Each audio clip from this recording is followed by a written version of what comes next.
Muy bienvenidos, chicos, queridísimos. Los quiero más de lo que ustedes imaginan. ¿Ustedes oyeron hablar del hidrógeno últimamente? Bueno, vamos a tratar de explicar ahora por qué se habla del hidrógeno. ¿Por qué se habla del hidrógeno? ¿A que no saben? No, ahora no saben nada. Ya se van a enterar. Bueno, entonces lo que trato de desarrollar son los fundamentos de por qué hay que usar hidrógeno, la concientización y el diálogo. Los fundamentos son aburridos porque, bueno, el contenido es esto. Primero, cómo obtener electricidad. Pero usted me dijo que iba a hablar del hidrógeno. ¿Para qué se usa? Se lo cuento al final. Esto se usa, entre otras cosas, para producir electricidad. Pero ¿y cómo se produce electricidad?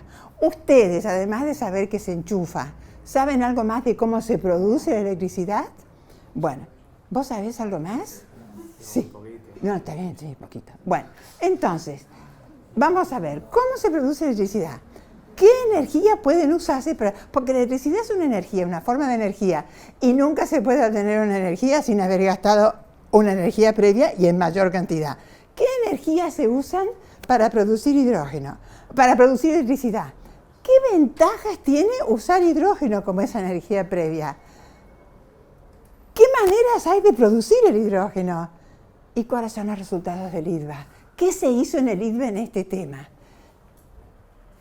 ¿Y qué vamos a hacer a futuro? Miren, ustedes disculpen, pero yo soy física. Entonces, la electricidad viene a ser una corriente de electrones que están solicitados por una diferencia de potencial. ¿Y de dónde salen esos electrones?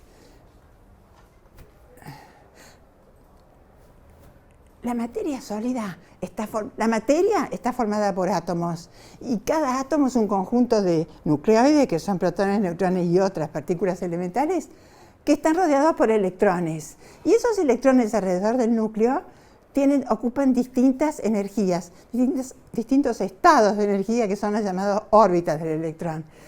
Y cuando el electrón es excitado por una radiación magnética o lo que sea, los electrones suben a energías superiores, pero si se alejan mucho del núcleo, ¡pop!, se liberan, pasan a una energía superior en la que quedan fuera de la acción del núcleo. Eso se llama electrón en la banda de conducción. Antes estaban los que saltan a la banda de conducción, son los que están más afuera, y los que están más afuera están en la llamada banda de valencia.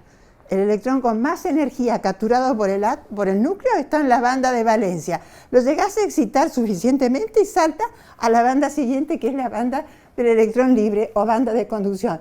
Porque ahora están acá todos los electrones. Si le ponemos a este material, cualquiera sea, una diferencia de potencial, el electrón va hacia la zona de menor potencial. Bueno, este es un conductor eléctrico.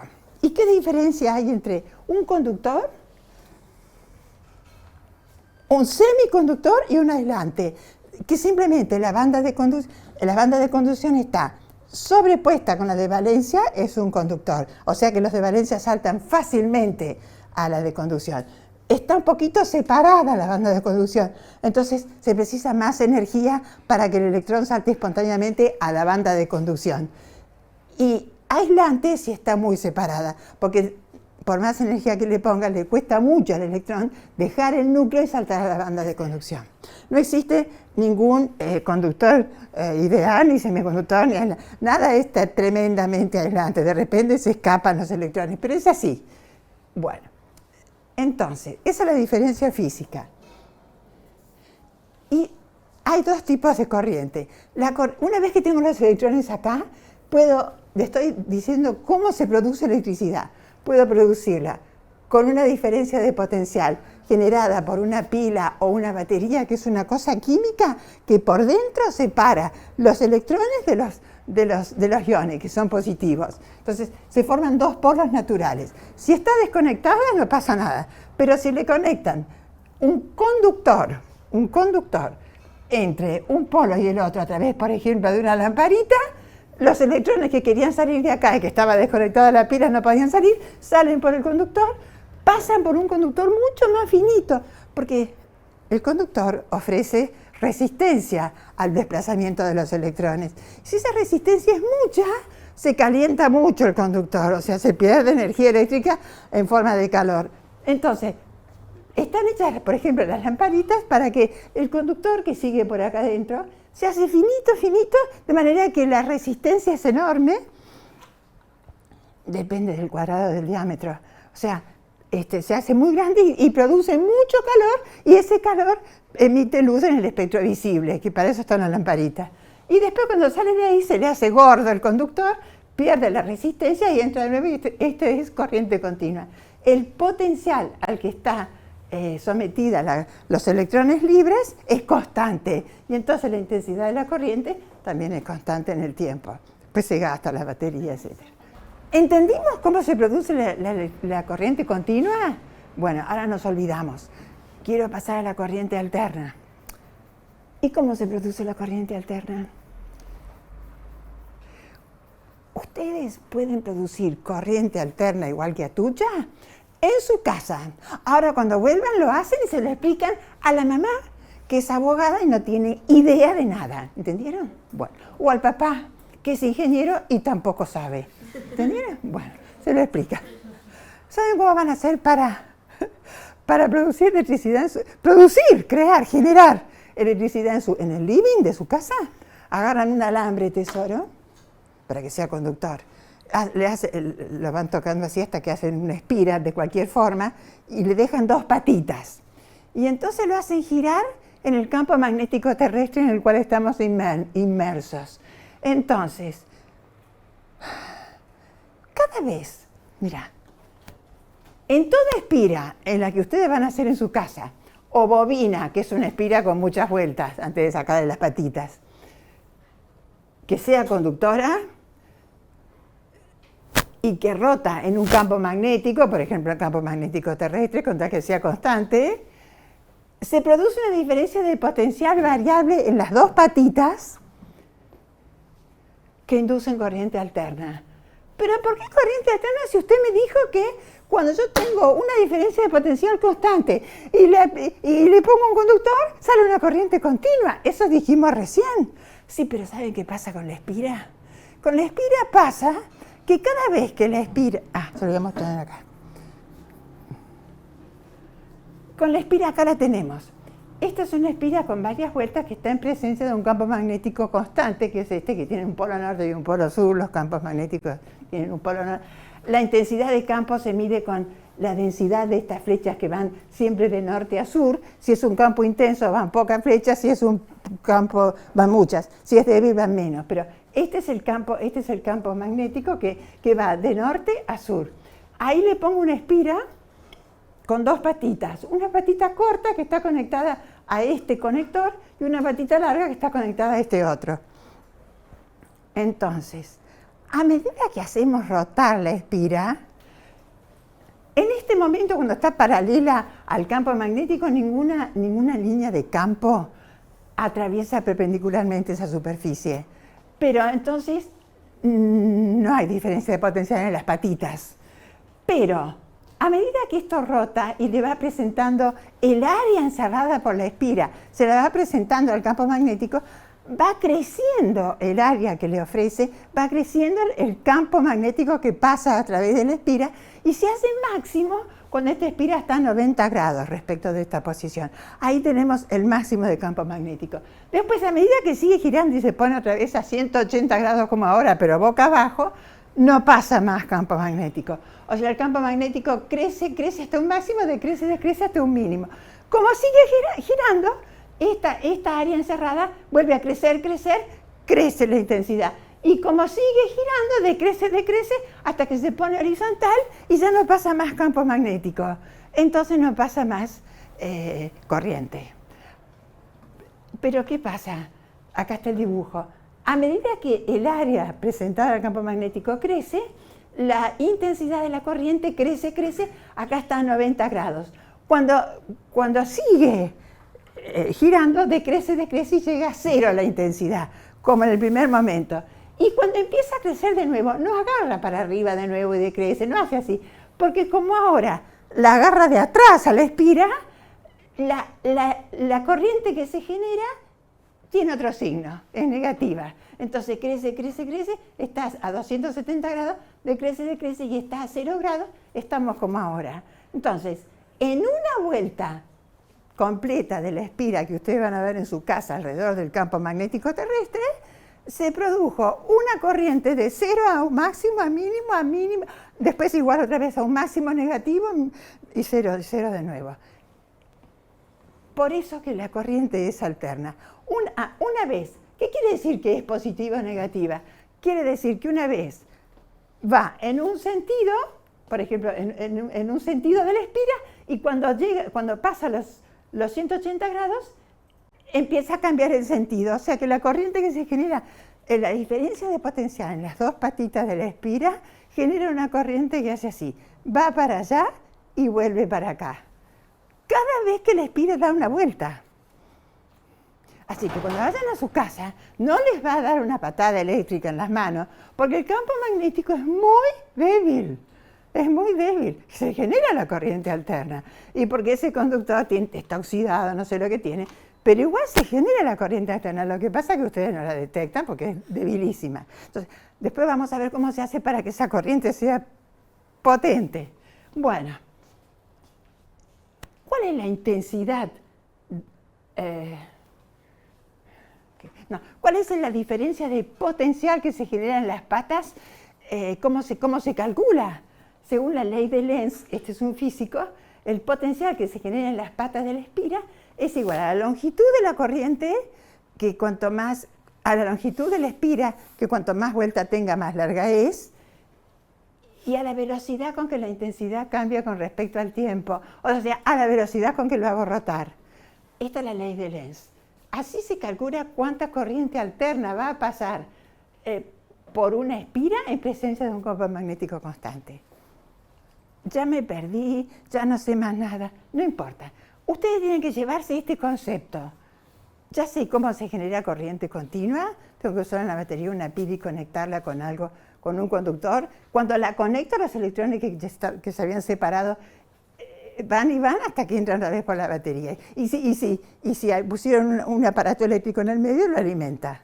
Bueno, y la alterna haciendo girar una espira en un campo magnético. A ver qué dice acá.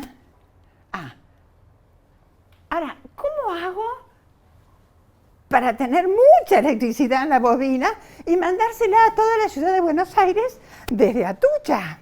Bueno, las centrales eléctricas, en todas las centrales eléctricas, hay una espira que gira en un campo magnético y genera corriente alterna. Excepto que sea una fotovoltaica que genera continua, pero se usa un alternador para que sea alterna. Olvídense. En centrales eléctricas, la bobina se conecta a la bobina coaxialmente con un aparato que se llama turbina. Una turbina, eso que ustedes ven colgando de los aviones debajo de la sala, esas no son las turbinas. Todos te dicen, mirá qué turbinas. No son turbinas. Esos son compresores. La turbina está escondida en el casing del compresor y es chiquitita así. Se lo voy a explicar en la otra vida. Bueno, entonces, las turbinas de las centrales eléctricas son unos molinetes son unos molinetes que tienen un eje y acá tiene aletas, álabes, los álabes de las turbinas. Después les cuento por qué van cambiando de tamaño. Y tiene un eje. Entonces, en las centrales eléctricas se ponen la bobina solidaria. Pasa, tesoro, sentate en cualquier lugar sin aparatos electrónicos. Okay. Podés tomar mate, pero no podés ver el celular. Nada. No podés ver nada. Bueno, entonces, la turbina, tesoro, la tenés que soplar como un molinete esos de papel, que lo soplás y dan vuelta, porque los álabes están hechos para que dé vuelta. Entonces, la turbina tiene un eje y la bobina se conecta coaxialmente con el eje y se sopla la turbina de otro lado para que dé vuelta a la velocidad que necesita que dé vuelta para que la diferencia de potencial en las patas de la turbina, que es el generador eléctrico, que está en presencia de un campo magnético dentro del generador eléctrico, sea lo suficiente como para generar la corriente alterna que yo necesito para alimentar Buenos Aires, el país y el mundo. ¿Entendieron? Bueno, para soplar la turbina, que es un molinete, se puede usar. Se puede soplar con agua, hacer pasar agua, o hacer pasar gas, o hacer pasar agua, vapor, agua no, un líquido, vapor o gas. Ustedes no saben la diferencia que hay entre vapor y gas. No lo aprendieron. Bueno, entonces, no importa, lo dejo. Entonces, se puede soplar con un líquido y para eso hay que poner en movimiento el líquido, el vapor o el gas y necesitamos energía para que la haga girar como loca, para que esto gire como loco y para que yo tenga... En Argentina, tesoros, cada vez que da una vuelta entera la espira, se dice que cumplió un hertz. Un hertz es una vuelta. Y, no sé si acá está, no, una vuelta. Y en Argentina se produce electricidad a 50 hertz. O sea que la electricidad va y viene 100 veces por la espira cada segundo. Tiene que dar 50 vueltas por segundo. La turbina que maneja a la espira, 50 veces por segundo, tic, 50 veces. Y la corriente fue y vino, 100 veces. ¿Por dónde? Pero a lo mejor aparece. Bueno, entonces, está llenada por líquido, vapor o gas, que se obtiene a partir de energía, de cualquier energía. Por ejemplo, energía hidráulica, fósil, son los hidrocarburos, nuclear, energía central hidroeléctrica, central térmica, central nuclear, energía del mar, tenemos pocas en Argentina, que también usa agua, pero se llama energía del mar, por lo que les voy a mostrar. Energía eólica, solar, geotérmica o energía del hidrógeno. Todas se han probado. Se está probando la del hidrógeno, que va a sustituir a todas las demás. Vos vas a poner una fábrica de qué. Vos vas a ser jefe de qué, querido, porque los industriales nacieron para ser directores de algo. ¿Vos qué vas a dirigir? Vos vas a dirigir Toyota. ¿Te gusta el rango? Me encanta. Toyota. Entonces vas a ir a Toyota y tenés que prender los robots, porque cuando vos termines la carrera van a ser todos robots acá en Toyota. Bueno, entonces, tesoro, vos tenés que tener una idea para mandarte la parte de cómo se produce la electricidad que aparece cada vez que la usás. Así que atención. Y después le decís, no, pero ¿de dónde viene esta electricidad? Porque mire, yo les voy a decir una cosa que aprendí porque leí la inteligencia artificial. Mira, esto se produce con energía hidráulica, fósil, nuclear, del mar, no vas a hablar del hidrógeno porque no te llegó el momento, te faltan 22 años y no vas a tener otra energía en el mundo. Bueno, entonces, tesoro, así. Nosotros vamos a explicar por qué conviene usar la energía del hidrógeno y qué problemas trae, porque estamos lejos de llegar al objetivo. Y para eso les voy a contar cómo demonios se usan las otras energías que venimos usando, excepto la fósil. Esta no se la voy a contar porque se me alarga mucho la clase. Entre paréntesis. Se usa 70% de energía fósil en el mundo y 30% de renovable y 0 de hidrógeno. Para que vean a dónde van, chicos. Ustedes no tienen la más pálida idea de cómo es vuestro futuro. Pero vuestro futuro ya empezó hace rato, lo que pasa es que ustedes no lo conocen. Bueno, digo yo, ¿no? Me falta hablar con ustedes. Bueno, acá, esta porquería, GAE. Acá. Bueno, acá. ¿Cómo se produce energía hidroeléctrica? Las centrales hidroeléctricas fueron las primeras del mundo. Usan... Mira, acá les voy a explicar cómo es una turbina hidroeléctrica. Bueno, se hace un embalse. Primero hay que usar agua que viene de la montañita y hay que embalsarla para que levante su nivel. Entonces hacemos un paredón de cemento cada vez más ancho. Por acá pasan los autos y la gente. Acá está el paredón. Y el dique este contiene agua que viene de la montaña y que sube o baja según. Cuando sube demasiado, para que no pase arriba de los autos, entra por un vertedero y sale por acá. ¿Entiendes? Pero si no está por abajo, está calculado. Entonces, hay una altura útil del agua, que es el H que va entre la superficie libre del líquido embalsado y el nivel de la turbina, que está acá. O sea, esta es la altura útil, pero ya antes de que el agua llegue a la turbina, le ponen un filtro para que no pasen las ballenas, las mojarritas y las latas que tiramos al agua. Entonces, queridos, para que no pase la basura, ponen una rejilla. Y después sigue en declive hasta que un chorro increíble.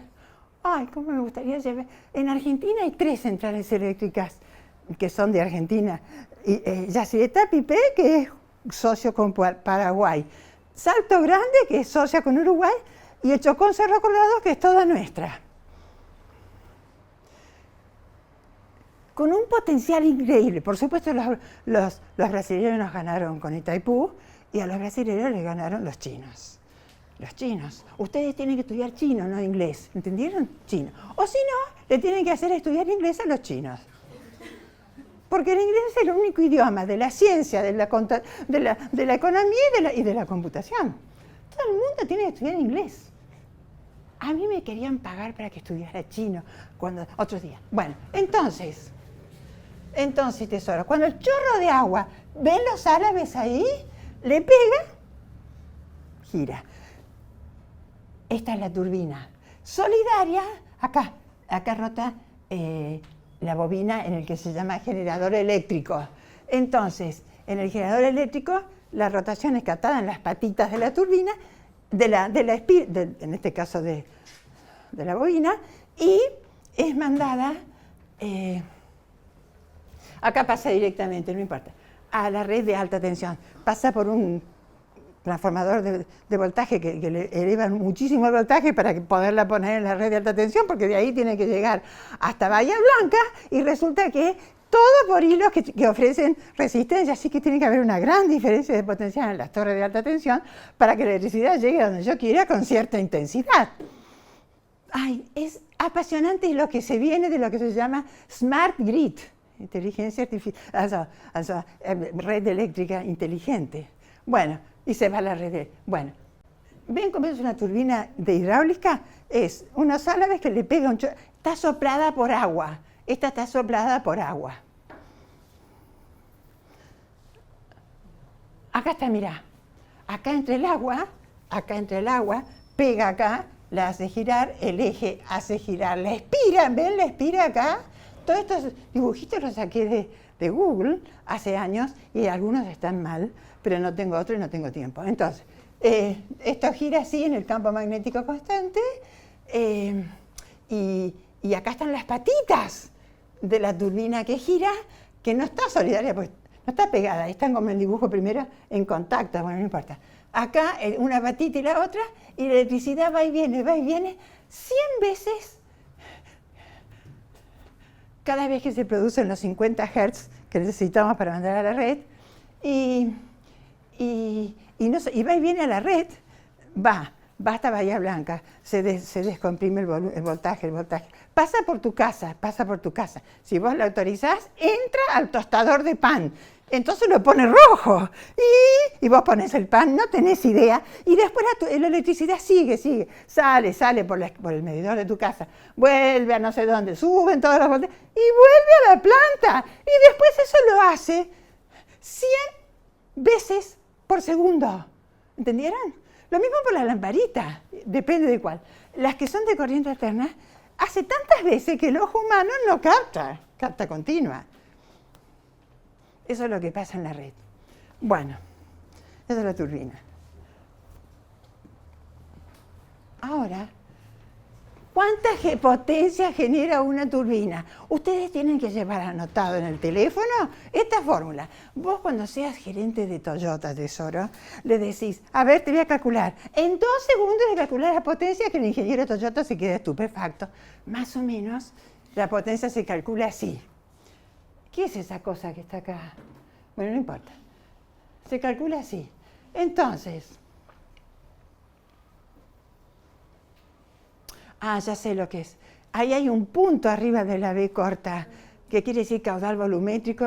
Bueno, este es un punto. Bueno, entonces, potencia es una cosa que depende de la eficiencia de la turbina. Esto es adimensional. Acá está, eficiencia de la turbina. La eficiencia de una turbina hidráulica de hoy es mayor que 0,8. Así que esto va a valer 0,8, 0,85, 0,9 en el caso, pero está ahí. la densidad del agua, la gravedad del lugar, el B punto es el metros cúbicos por segundo de agua que pasa por la turbina, caudal volumétrico. Cuanto mayor es el desnivel, mayor son los metros cúbicos que pasan por segundo, porque mayor es la fuerza con que este chorro está tirando agua, la velocidad con que llega. Bueno, y H es el salto útil de agua. Esta fórmula, ¿cuánto lugar ocupa? No importa si ustedes no saben lo que es. Se calcula cuál es la potencia que va a entregar cada turbina de salto grande, que tiene 13 turbinas. 13. ¿Saben que a la número 13 le pusieron 12 bis? Porque son, ¿cómo se dice?, supersticiosos. Bueno, son todas de Siemens. Bueno, está la energía del mar. Esa porquería que cuando la busqué en Google empezamos a ver si no la toqué más porque tengo pánico de que se pare y no sé cómo se hace. Entonces, tesoro, son unas bollitas que se ponen en las orillas de los... No en el mar donde están las olas que le pasa por encima a todo el equipo y lo saca de cuajo, no.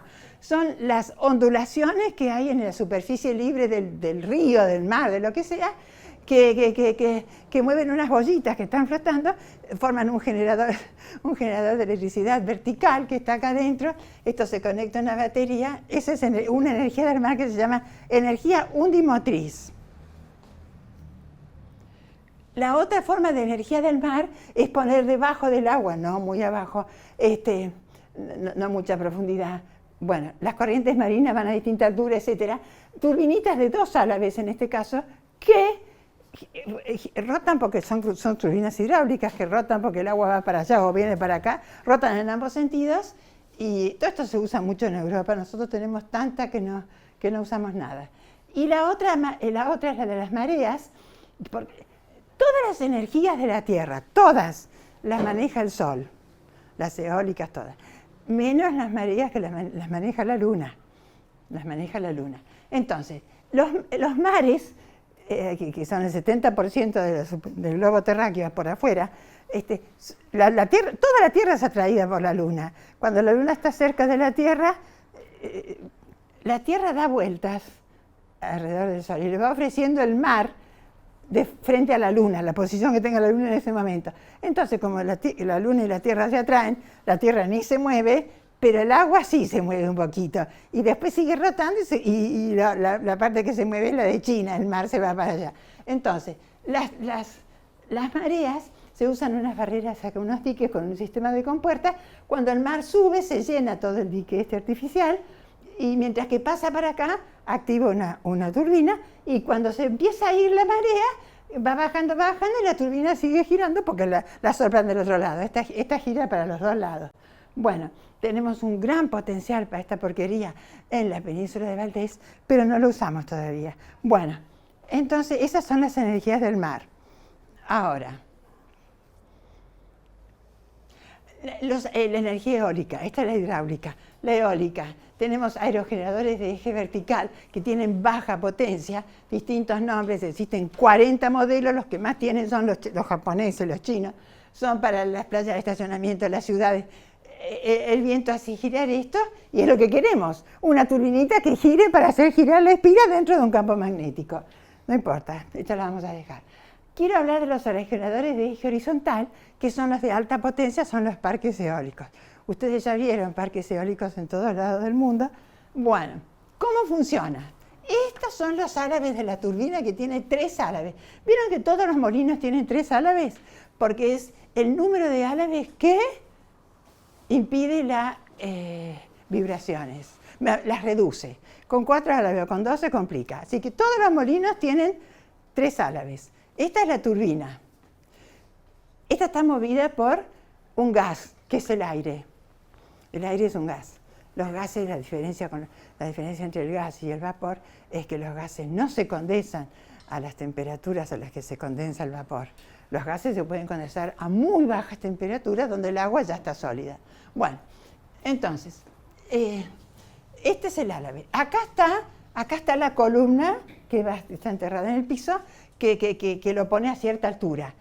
Esto que está acá es el soporte que fija la turbina a la torre. ¿Vieron que dan vueltas despacito los molinos? ¿Por qué no dan vuelta más ligero? Porque generarían muchas vibraciones. Entonces, pero nosotros precisamos 50 Hz, o sea, 50 vueltas por segundo. Entonces, acá adentro hay una caja de velocidades. Esto está atado a un engranaje grande, el que sigue más chiquito, y el último gira a 50 vueltas por segundo. Esta es la caja de reducción. Esto hace girar la turbina que está en el generador de electricidad. Esta porquería controla, mide de qué lado viene el viento y le da órdenes a este motor eléctrico que orienta el rotor hacia el lado que viene el viento. Y todo esto es un molino eólico. Bueno, ¿cuál es la potencia de cada aerogenerador? Tesoro, ¿por qué no te vas afuera y atendés tus asuntos afuera? Porque acá te voy a hacer perder tiempo. No, perdón. No, decile a Susanita que estás en una clase de una porquería que no te interesa. No, y... no se me interesa. No, te puedes ir. Haz lo que quieras, ¿eh? No te quedes a la fuerza. No. Bueno, dale. Entonces, ¿cuál es la potencia del aerogenerador? Otra formulita para poner en el teléfono. Mirá, un medio de Rho por V al cuadrado. No me equivoqué. Esa es la energía cinética. La potencia es esto que está acá. Así, se copian esta formulita y vamos a ver qué es cada cosa. Esta es la eficiencia del aerogenerador, que tiene un máximo de acuerdo con las leyes de la física, que es fijado el máximo de Betz, el límite de Betz. Así que no hay generador, por mejor que lo diseñes, que tenga una eficiencia mayor que 0,100 que eso. Eso es un límite que se puede explicar. Entonces, la eficiencia pi, densidad del aire, velocidad del aire al cubo, diámetro al cuadrado, y da en vatios. Y la eficiencia real está es menor o igual que 0,8 del máximo. No se logra el límite de Betz, se llega hasta 0,8 más o menos. Bueno, ¿qué es lo único que se puede cambiar para mejorar los aerogeneradores? Ya entendí cómo funciona. Quiero hacer un aerogenerador con una velocidad del viento enorme. No lo dirijo yo. Así que los mejores vientos del mundo están en la Patagonia Argentina. Los del mundo. Bueno, así que ¿qué otra cosa puedo modificar? La densidad del aire, no, el número pi, no creo. Nada. Lo que puedo modificar es el diámetro. Entonces, ¿qué hacen las empresas que producen aerogeneradores? Los hacen cada vez con más diámetro. Los de mayor diámetro son offshore, o sea, los que se plantan en el mar, en el agua. Son unas bestias peludas que tienen unas torres inmensas y adentro de la torre hay unos departamentos con cocina, ducha, cama, para que duerman los empleados que están adentro de la torre, porque cuando hay marea, los barquitos que les llevan la comida y traen el empleado y ponen otro, no pueden acercarse porque atropellan la torre. Así que mientras baja la marea, tesoro, quédate adentro y hacete la comida. Viven adentro de la torre, en medio del mar, en el mar Báltico, por ejemplo.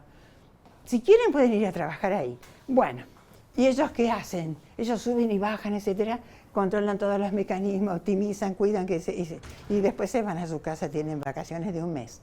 Bueno, entonces, China, las más grandes del mundo en este momento. China está diseñando los generadores offshore con casi 300 metros de diámetro. Supongamos que cada pala tiene 120 metros. Una cuadra es 20 metros. Imagínate que tiene que estar lejos del agua cuando pasa. Imagínate la torre, para que cuando esté abajo, el árabe de 120 metros, esté lejos de las turbulencias que genera el viento en la superficie del mar. Porque si tocan turbulencias en estos árabes, después vamos a estudiar la capa. Bueno, entonces, para eso. Y produce cada uno 20 megavatios. Y YPF Luz, que es una empresa argentina, está haciendo en Córdoba diámetros de 80. Para los vientos de Córdoba, etcétera, etcétera, 40 metros o 38 cada árabe. Estos son los más grandes que hay en el mundo y en la Argentina en este momento. Cada generador 20 megavatios y en Córdoba 6. Bueno, pero Córdoba es Córdoba, pero en la Patagonia tenemos de menor potencia cada uno, pero miles, porque hay miles de kilómetros, con un rendimiento, no lo traje. Bueno, ¿qué pasa si queremos usar energía solar? Todo esto es para producir electricidad. Depende para qué la quieras. Si es para agua caliente, para usos varios, usas un espejo parabólico que refleja los rayos teóricamente paralelos a esta distancia del Sol, y todo en una parábola, todos los rayos paralelos se reflejan en el foco. En el foco hacemos pasar un caño por donde circula agua. Mirá el dibujo de la web. ¿Para qué me hace hacer toda esta vuelta? ¿Por qué no pone acá agua fría y agua caliente? Hay que hacer todo este recorrido. Decir que no tengo ni tiempo ni paciencia para borrar todo y para matarla a Google. Bueno, entonces, ya la están matando, no te preocupes. Bueno, entonces, se forma agua caliente. A veces es tanto el calor que se proyecta del Sol en ciertos momentos en el núcleo, en el foco de la parábola, que el agua puede llegar a hervir. Entonces están a alta presión para que no hierva, porque si hierve se producen dos fases, pasa la fase de vapor, y aumenta terriblemente, con el volumen restringido, aumenta terriblemente la velocidad, vibra todo y huele el sistema. Entonces, eso es así. Entonces, acá se requiere alta presión para que no hierva y se usan aceites a veces que no hierven hasta los 1000 grados. Bueno, pero si queremos agua caliente para uso distribuido, que son, ya se usan los heat pipes, que todavía los importamos, pero un día de esto vamos a dejar de importar esto, que se ha difundido en todo el norte argentino. Hay muchísimas viviendas que tienen esto. El heat pipe es un tubo de cobre o de una cosa muy conductora que tiene un pleno, una cabeza, y adentro tiene un líquido, un fluido que tiene alto calor latente de evaporación, es decir, absorbe mucho calor para pasar de líquido a vapor y cede el mismo calor para pasar de vapor a líquido. Esa sustancia, acá, este tubo de cobre tiene paletas, fins, así, está todo paletado con aluminio para mejorar la cantidad de calor que entra al tubo. Y acá tiene un tubo con vacío para no interferir la radiación solar. Entonces, cuando sale el sol a la mañana, empieza a calentarse a través de estas paletas de aluminio, empieza a calentarse el tubo de cobre y el tubo de cobre calienta el líquido y el líquido se evapora, sube, cuando se forma el vapor sube por gravedad, sube por el principio de Arquímedes, o sea, flota en su líquido, entonces sube y mientras que sube se calienta y el sol sigue calentando acá esta cosa y todo esto se calienta muy caliente y después, y nada más, sube muy caliente. Si esto se condensara, que ahora les voy a decir por qué se condensa, si esto se condensara bajaría que el líquido baja por gravedad y esto rotaría sin parar. Entonces, ¿qué se ha divulgado en la Argentina? Estos colectores solares térmicos. Todas estas cabezas van dentro de un casing por el que circula agua fría, entra agua fría, toca estos cobres calientes, los enfría y el agua se calienta. Esta cosa cuando se enfría se condensa y se va para abajo, el sol lo calienta y lo hace subir. Todos estos hacen que el agua que pasa de acá a acá está regulado, pase de 50 a 100, hasta 100 grados. No queremos que hierva. Instalamos uno, instalamos dos, uno en Madero cuando el IDVA estaba en Madero y ahora el segundo en SDT. Instalamos dos. Para las duchas del gimnasio. Las duchas del gimnasio están calentadas con esta porquería. Bueno, se lo contamos a todo el mundo, fue con plata de una donación. Bueno, la otra opción son estas cocinas solares que son una parábola que mira siempre hacia el sol por un sistema de relojería y acá tiene una suspensión cardánica para que la olla no se dé vuelta, o sea, esta olla está siempre horizontal y el foco de la parábola concentra la radiación solar hacia la cual mira siempre la parábola y a las 2 de la tarde ya tenés hecha la sopa, o sea, tarda una eternidad. Pero si estás en un campamento no me digas que no es re divertido y si no, no podés tomar sopa. Bueno, ahí está. Y ahora quiero generación de vapor de agua para accionar turbinas. O sea, quiero que el panel solar me produzca mucho. Entonces, se usan espejos parabólicos o planos. Esto es un método, bueno, que sigue el movimiento del sol, todos estos rayos reflejados calientan hasta temperatura deseada un líquido que está acá. Calor solar se concentra en el fluido de alta presión, el fluido cede calor en el generador de vapor, lo voy a mostrar después, y el vapor de agua impulsa una turbina. Así se genera corriente alterna con energía solar térmica. Y el aparatito es este. Es este. No. Disculpe ustedes. Acá. Acá están los espejos planos o parabólicos. Acá está un lugar donde absorbe todo el calor. Por ahí pasa una serpentina en la que se calienta agua. El agua caliente viene y cede todo su calor a través de otra serpentina. Sale más fría, vuelve a subir, ahí se repite. Y cuando cede calor acá, ¿a quién se lo cede? Al agua que está acá en el generador de vapor. De esta manera convierten el agua en vapor. Acá es agua, que ya les voy a contar. Bueno, entonces, espera. Por acá entra agua fría, se va calentando, le quita calor a esta agua, que a su vez toma calor de esta serpentina, y se va calentando hasta que se forma vapor. Ese vapor sopla la turbina, está dibujada al revés acá, porque ese es el dibujo de un compresor. Bueno, no importa. Entonces, sopla la turbina, hace girar la espira en el campo magnético. Esto produce, acá dibujaron el elevador de voltaje para mandarlo a la red de alta tensión.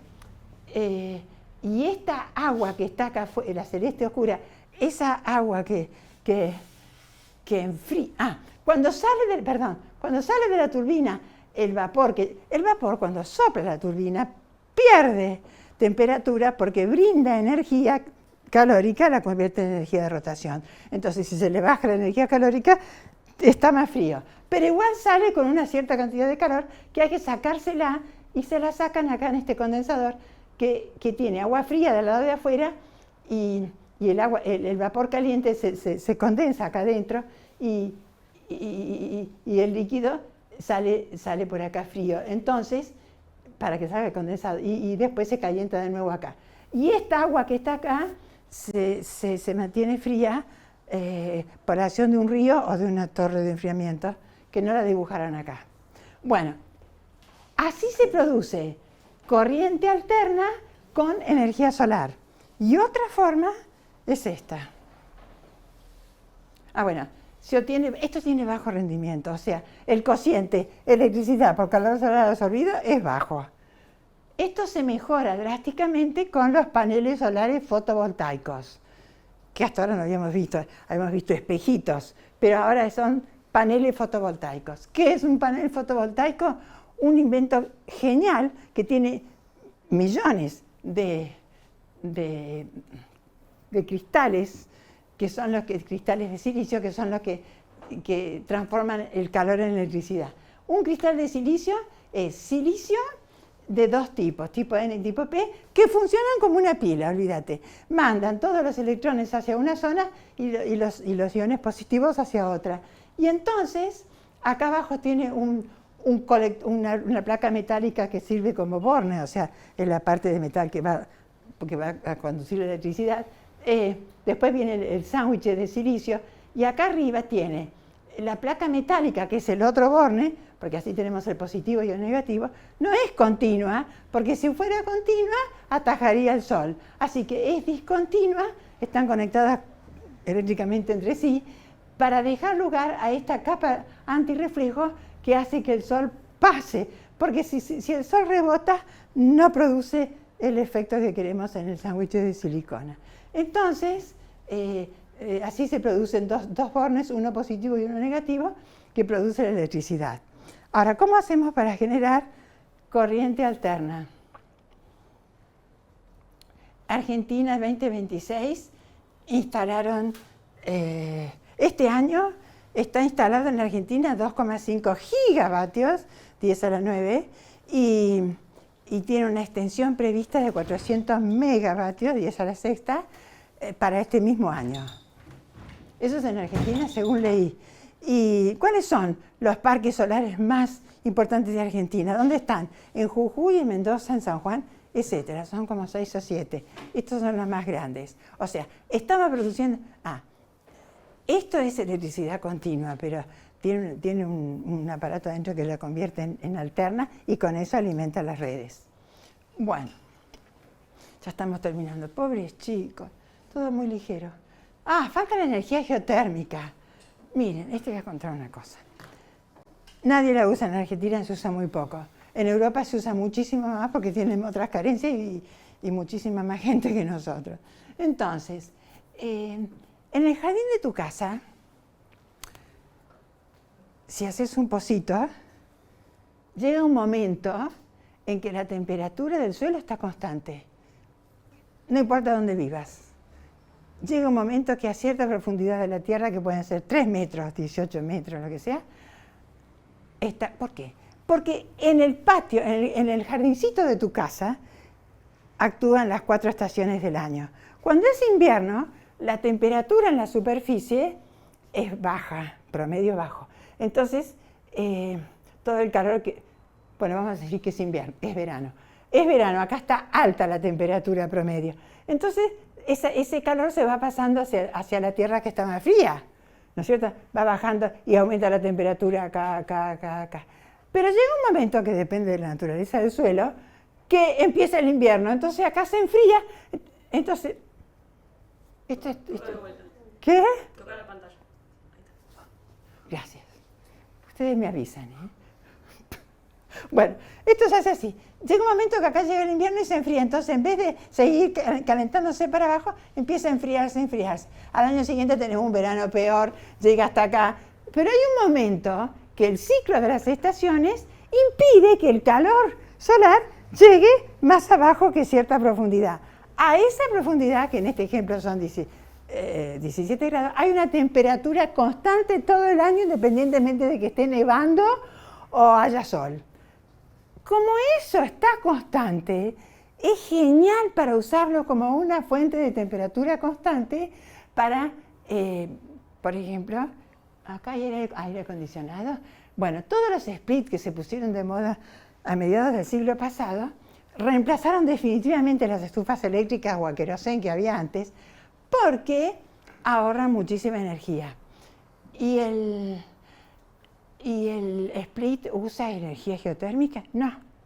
El split usa fuentes a temperatura constante. Una es el ambiente y una es temperatura... A ver, voy a poner acá por si está escrito. Mira.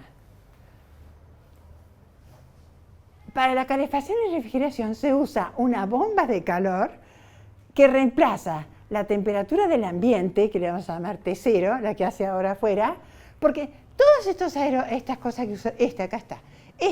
Tiene afuera, en el balcón, una porquería como esa, no sé si se está conectado. Bueno, que intercambia con el ambiente.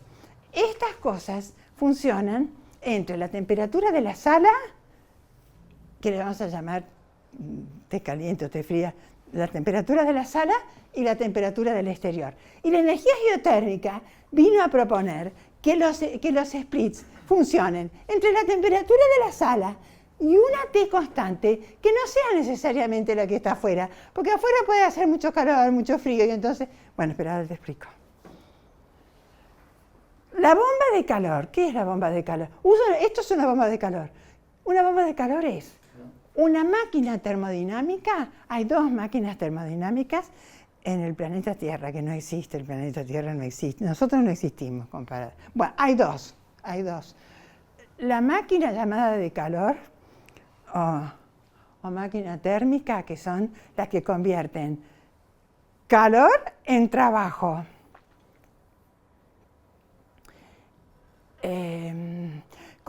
La gente de la prehistoria convertía trabajo en calor. Agarraban una piedra y golpeaban hasta que salía una chispa. Después hacían fuego y...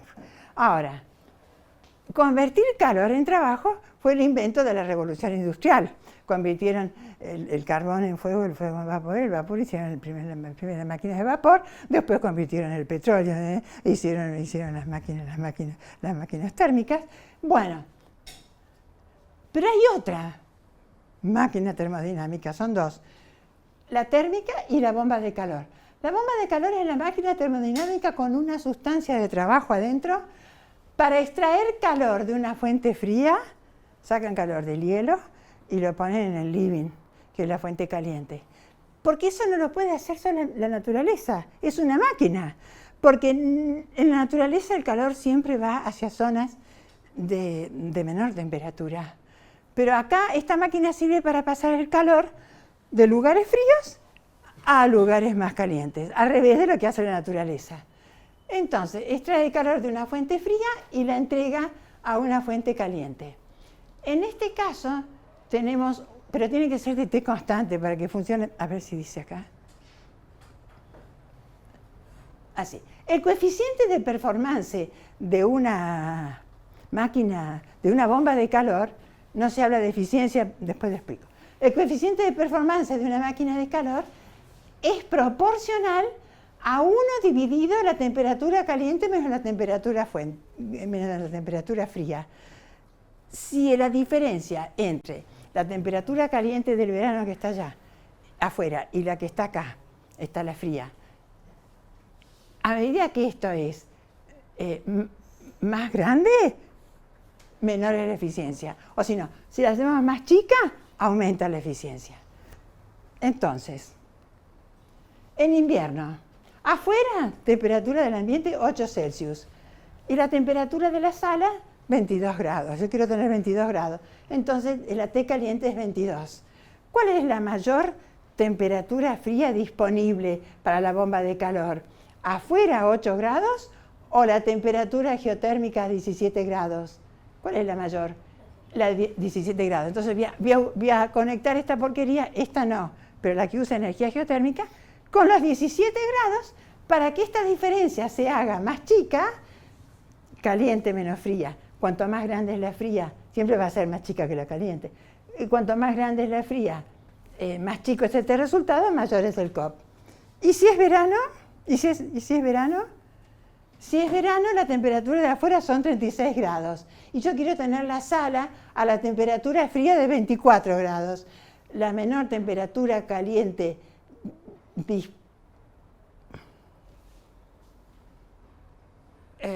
sí, la sala a la temperatura fría. La menor temperatura caliente disponible es me conviene trabajar entre los 24 grados y los 17 y no entre los 24 y los 36.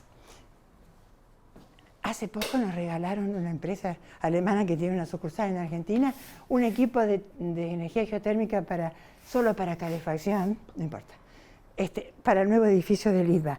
Los chicos el nuevo edificio del ITBA se va a inaugurar en 2028, de a poco, primero van a ir de a poco. Bueno, y entonces, chicos, ¿saben dónde está el nuevo edificio del ITBA? ¿Dónde? Al lado de la cancha River. Sí, muy bien, tesoro. Está al lado de la cancha de River. Eso se llama Parque de la Innovación. Ese es un proyecto del gobierno de la ciudad, donde le vendieron terrenos a precios módicos a 4 universidades, 2 clínicas, un hotel, 4 empresas. Quieren hacer una cosa de punta. Por empezar, no se puede entrar con motores térmicos. Ya me estoy alegrando. O sea, si producen contaminación ambiental, no pueden entrar. O sea, ¿quién puede entrar? Monopatines eléctricos, autos eléctricos, gente caminando y bicicletas. ¿No está genial? Eso es el futuro. Bueno, se van a morir todos los autos que andan con combustión interna, porque ya les voy a explicar por qué. No les voy a explicar, no hay clase. Bueno, entonces, tesoro, ahí se puede... Bueno, hay un solo edificio construido hasta ahora se empezaron a construir este año. El primero en construirse es el ITBA. Bueno, ya empezaron con la pala mecánica. Entonces, el momento de poner abajo la serpentina del equipo que nos regaló la fábrica para enseñar a los ingenieros que la energía constante, a T constante, ahí está a no sé cuántos metros y son 18 grados. Bueno, esa la vamos a usar para calefaccionar, para usar como fuente fría o caliente, según que sea invierno o verano, para calefaccionar algunas salas del edificio de 10 pisos. Bueno, pero les quería contar una cosa. Hay un único edificio construido, que el único que han construido, que es una belleza, que se llama Más 54 Lab. El teléfono del ITBA Lab. es solamente para startups. Si vos tenés una startup, podés entrar. Si no, no. Como yo no tengo una startup, no pude entrar. Entonces me invitó un startupper, que son ustedes, ¿no es cierto? Me invitó y fui, porque tenía que coordinar. Los alemanes se vinieron todos, los de un sector de Alemania, se vinieron todos los políticos, incluso el embajador de Alemania, vinieron porque están haciendo el German Accelerator. No sé. Yo lo único que sé hoy es que 2 más 2 es 4, porque las cosas que se están viniendo, no sé nada, o sea, nada. Bueno, estábamos ahí. Bueno, hay un vehículo que lo regaló Francia, pero lo controla el IVA, que es eléctrico y no tiene chofer. Único vehículo móvil, es un pequeño bus que ese día anduvimos. Todo se hace con el teléfono, tesoro, o sea, no rompas el teléfono vos, ¿no? Guardalo. Bueno, entonces, yo no lo sé usar. Entonces, tesoro, vos vas con el teléfono, te compras las galletitas del kiosco. ¡No hay gente! ¿Querés ir al baño? Teléfono. ¿Querés llamar ese bus? Teléfono. Ahí se va a hacer el edificio del IVA. Ustedes no, porque ya son viejos. Pero los jóvenes, queridos, van a ir ahí. ¿Entendieron? Y ustedes van a ser los jefes. Bueno. Y si queremos producir generación eléctrica a partir de agua, aquello era para la bomba de calor. Así, para producir electricidad se usan, este es un Organic Rankine Cycle, o sea, es un ciclo orgánico de Rankine, no importa, Rankine es uno de los ciclos. Entonces, se toma, acá está el pozo de producción de agua geotérmica, está llena de sales, sulfuros, bueno, no importa, entonces pasa por un caño solo porque se llena y se lo tira después, se lo devuelve a la fuente térmica, o sea que esto lo calienta la Tierra, y no es nada quitarle este calor a la Tierra. Bueno, entonces, y acá se pone un intercambiador de calor, o sea, en sentido contrario circula una espira que toma calor geotérmico de acá, genera vapor, sopla una turbina con vapor y después lo enfría en este condensador. Acá está el dibujo, el condensador acá no está enfriado por el río, sino por una torre de enfriamiento. Lo enfría y vuelve a sacar calor geotérmico y siempre se produce vapor para que esta turbina gire a 50 ciclos por segundo y la expira también y genera corriente alterna que va a la red. Bueno, miren chicos, acá hay una torre de enfriamiento que esto es, acá quieren, bueno, no importa. Esta es una torre, ¿vieron cuando ustedes van en la ruta y ven unas torres de enfriamiento que sale un humo blanco arriba? Esa no es humo, es vapor de agua condensado porque sale a gran calor y cuando sale a la atmósfera se condensa, es agua. Bueno, o sea que esto gasta bastante agua, te aviso, que se va del espacio. Entonces, acá entra agua fría, le saca calor a esta agua que tiene que enfriar la que sale de la turbina. Sale caliente el agua en forma de vapor. Acá llueve como una lluvia y acá hay un compresor. Acá hay un compresor que chupa aire de los costados de la torre para que fluya en contrasentido con la lluvia.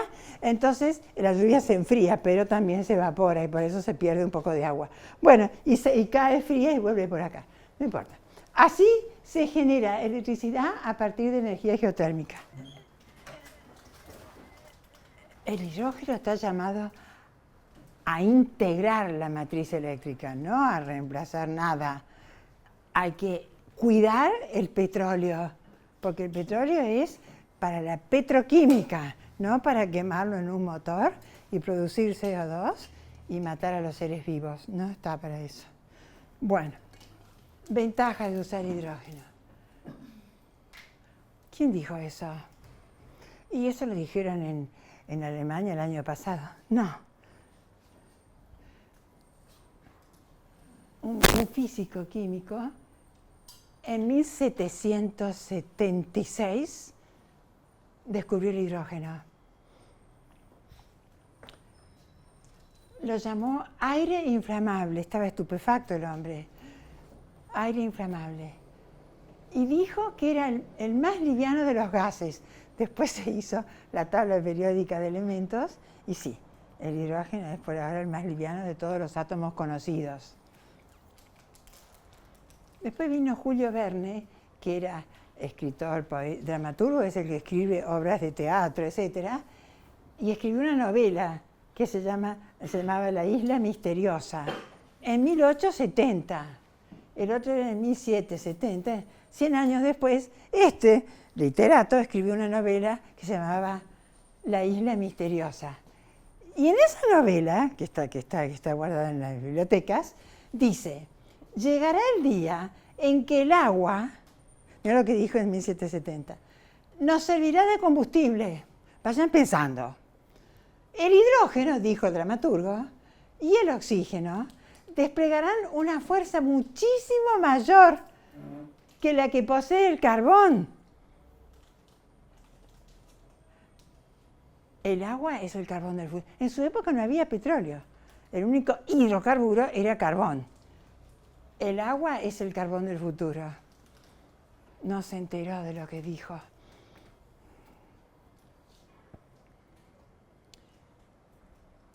Oh, bueno, no importa. Salió mal. No sé por qué salió así. Bueno, ¿por qué el hidrógeno 2? El hidrógeno, son dos átomos de hidrógeno forman la molécula, nunca existe el átomo suelto. Se tornó tan importante hoy. ¿Por qué es tan importante hoy? Porque primero que hace mucho tiempo, hace más de 100 años que se usa en la industria, en la alimentación, en los químicos, en la cosmética, en la siderúrgica, se usa muchísimo. Porque después se fueron generando fuel cells que convierten hidrógeno en electricidad para los autos eléctricos y para todos los equipos eléctricos y demás. Hoy ya se están hablando de turbinas para aviones, barcos, y para plantas de generación, que funcionarían con hidrógeno o con derivados del hidrógeno o con parte del combustible metido del hidrógeno. Y se está desarrollando en pañales máquinas de combustión interna, o sea, las que usan petróleo, se están desarrollando. Entonces, ¿por qué se tornó tan importante el hidrógeno? Porque puede evitar emisiones de CO, monóxido, dióxido, óxidos de nitrógeno. Esta X, chicos, es porque el oxígeno, ya lo vamos a ver, el oxígeno se puede combinar con un nitrógeno, 2, 3 o 4, y se forman los óxidos de nitrógeno que, en promedio, en vez de dar oxígeno 2, 3 o 4, dan un OX, que es un promedio entre todo lo que se produce, que puede ser 2 o 2,5. Los NOx, y puede asegurar más eficiencia que los hidrocarburos. Por eso es tan importante, nada más que por eso.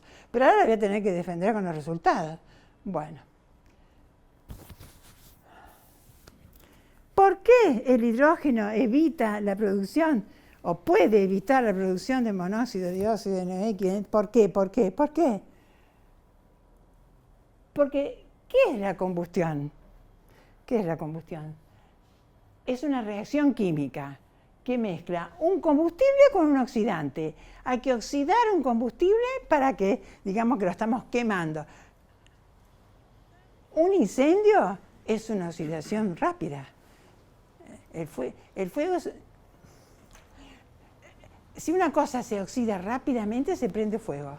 Bueno, entonces, es una reacción química. Todo el combustible en la reacción química ideal, todo el combustible y todo el oxidante, que pesaban 200 gramos en total, se convierten en 200 gramos de emisiones. Hay una conservación de masa. Es así.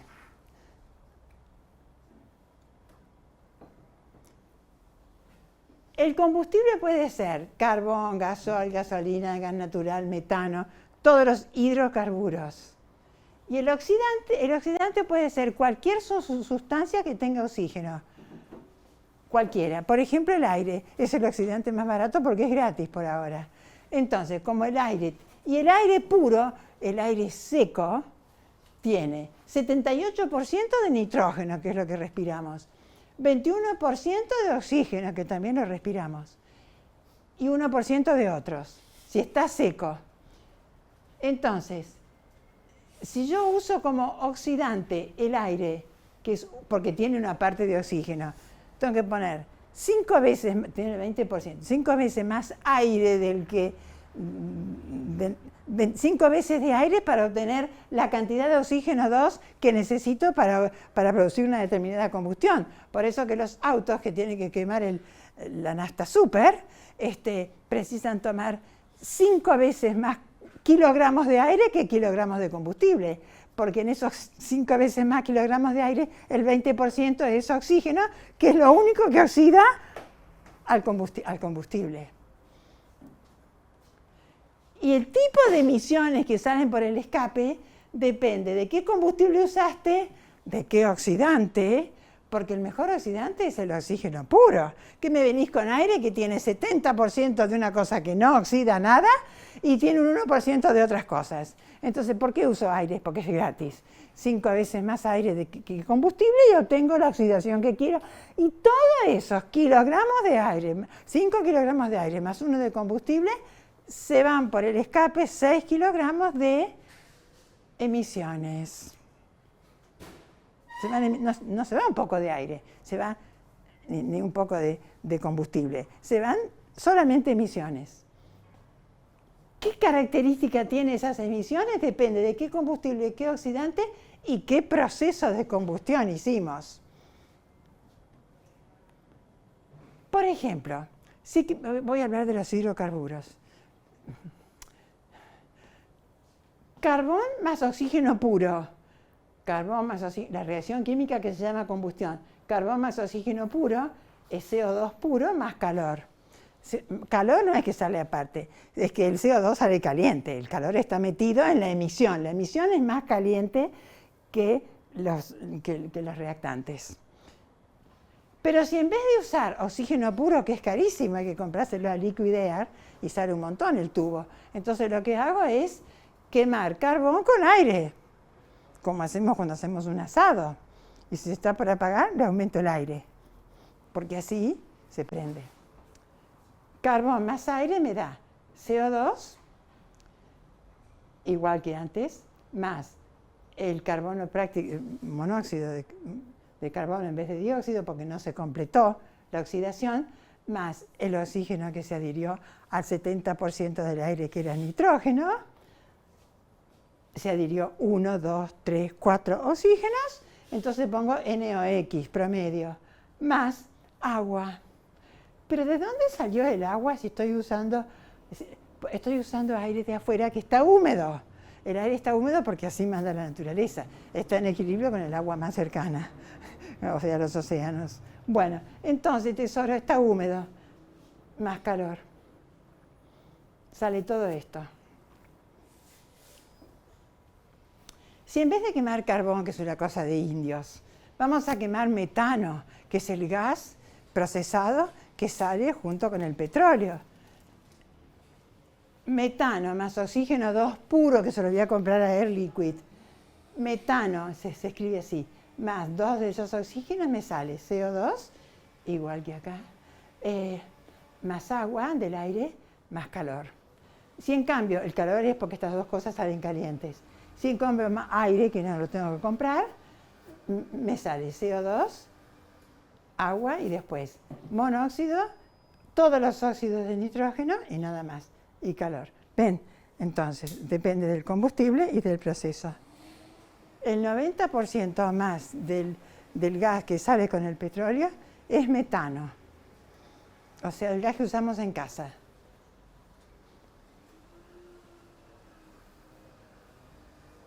Bueno, todo bien. ¿Y qué pasa con la combustión? Ya entendí, la combustión es una reacción química y las emisiones dependen de qué use como oxidante y como combustible y qué proceso haga. Bueno, ¿y cuál es el problema de que las emisiones tengan mucho CO2, CO, NOx? ¿Cuál es el impacto? Los gases de efecto invernadero. Pero eso los inventaron ahora, sí. Los inventamos el siglo pasado. Pero no le dimos bola porque, y menos en Argentina. Nosotros acá tenemos viento que nos sobra. Nos dedicamos a otras cosas. Bueno, estoy deseando hacer un festival en el Movistar Arena, que no sé ni dónde está, para que la gente tome conciencia, pero me ganan los... Tini me gana. Bueno, entonces, sí.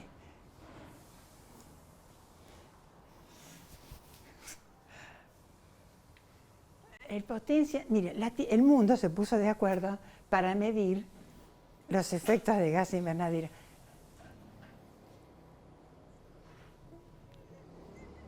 Los gases invernadero son gases que siempre estuvieron en la naturaleza, pero ahora son muchos más, son más livianos que el aire, se van a la atmósfera y se acumulan ahí, suben hasta donde corresponde el principio de Arquímedes y después se quedan ahí.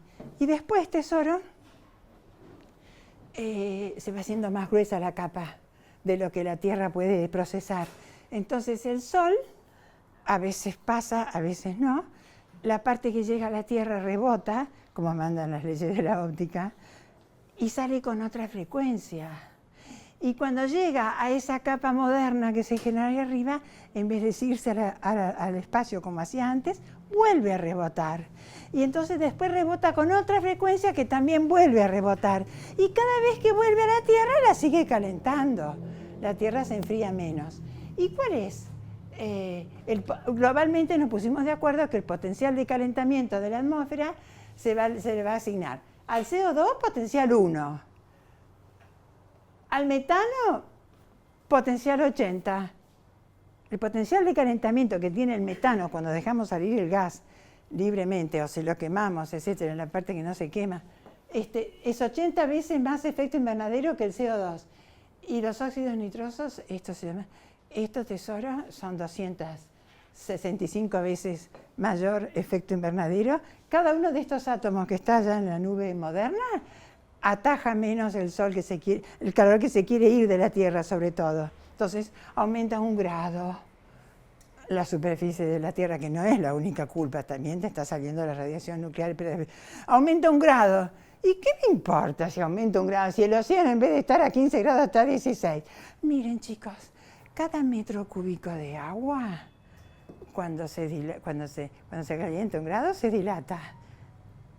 Y no sé, los metros cúbicos de agua de los océanos que forman el 70% y la profundidad infinita, lo que va a pasar con las ciudades costeras, etcétera. El CO2 persiste en la atmósfera entre 5 y 200 años según cómo se produzca, dónde se tire.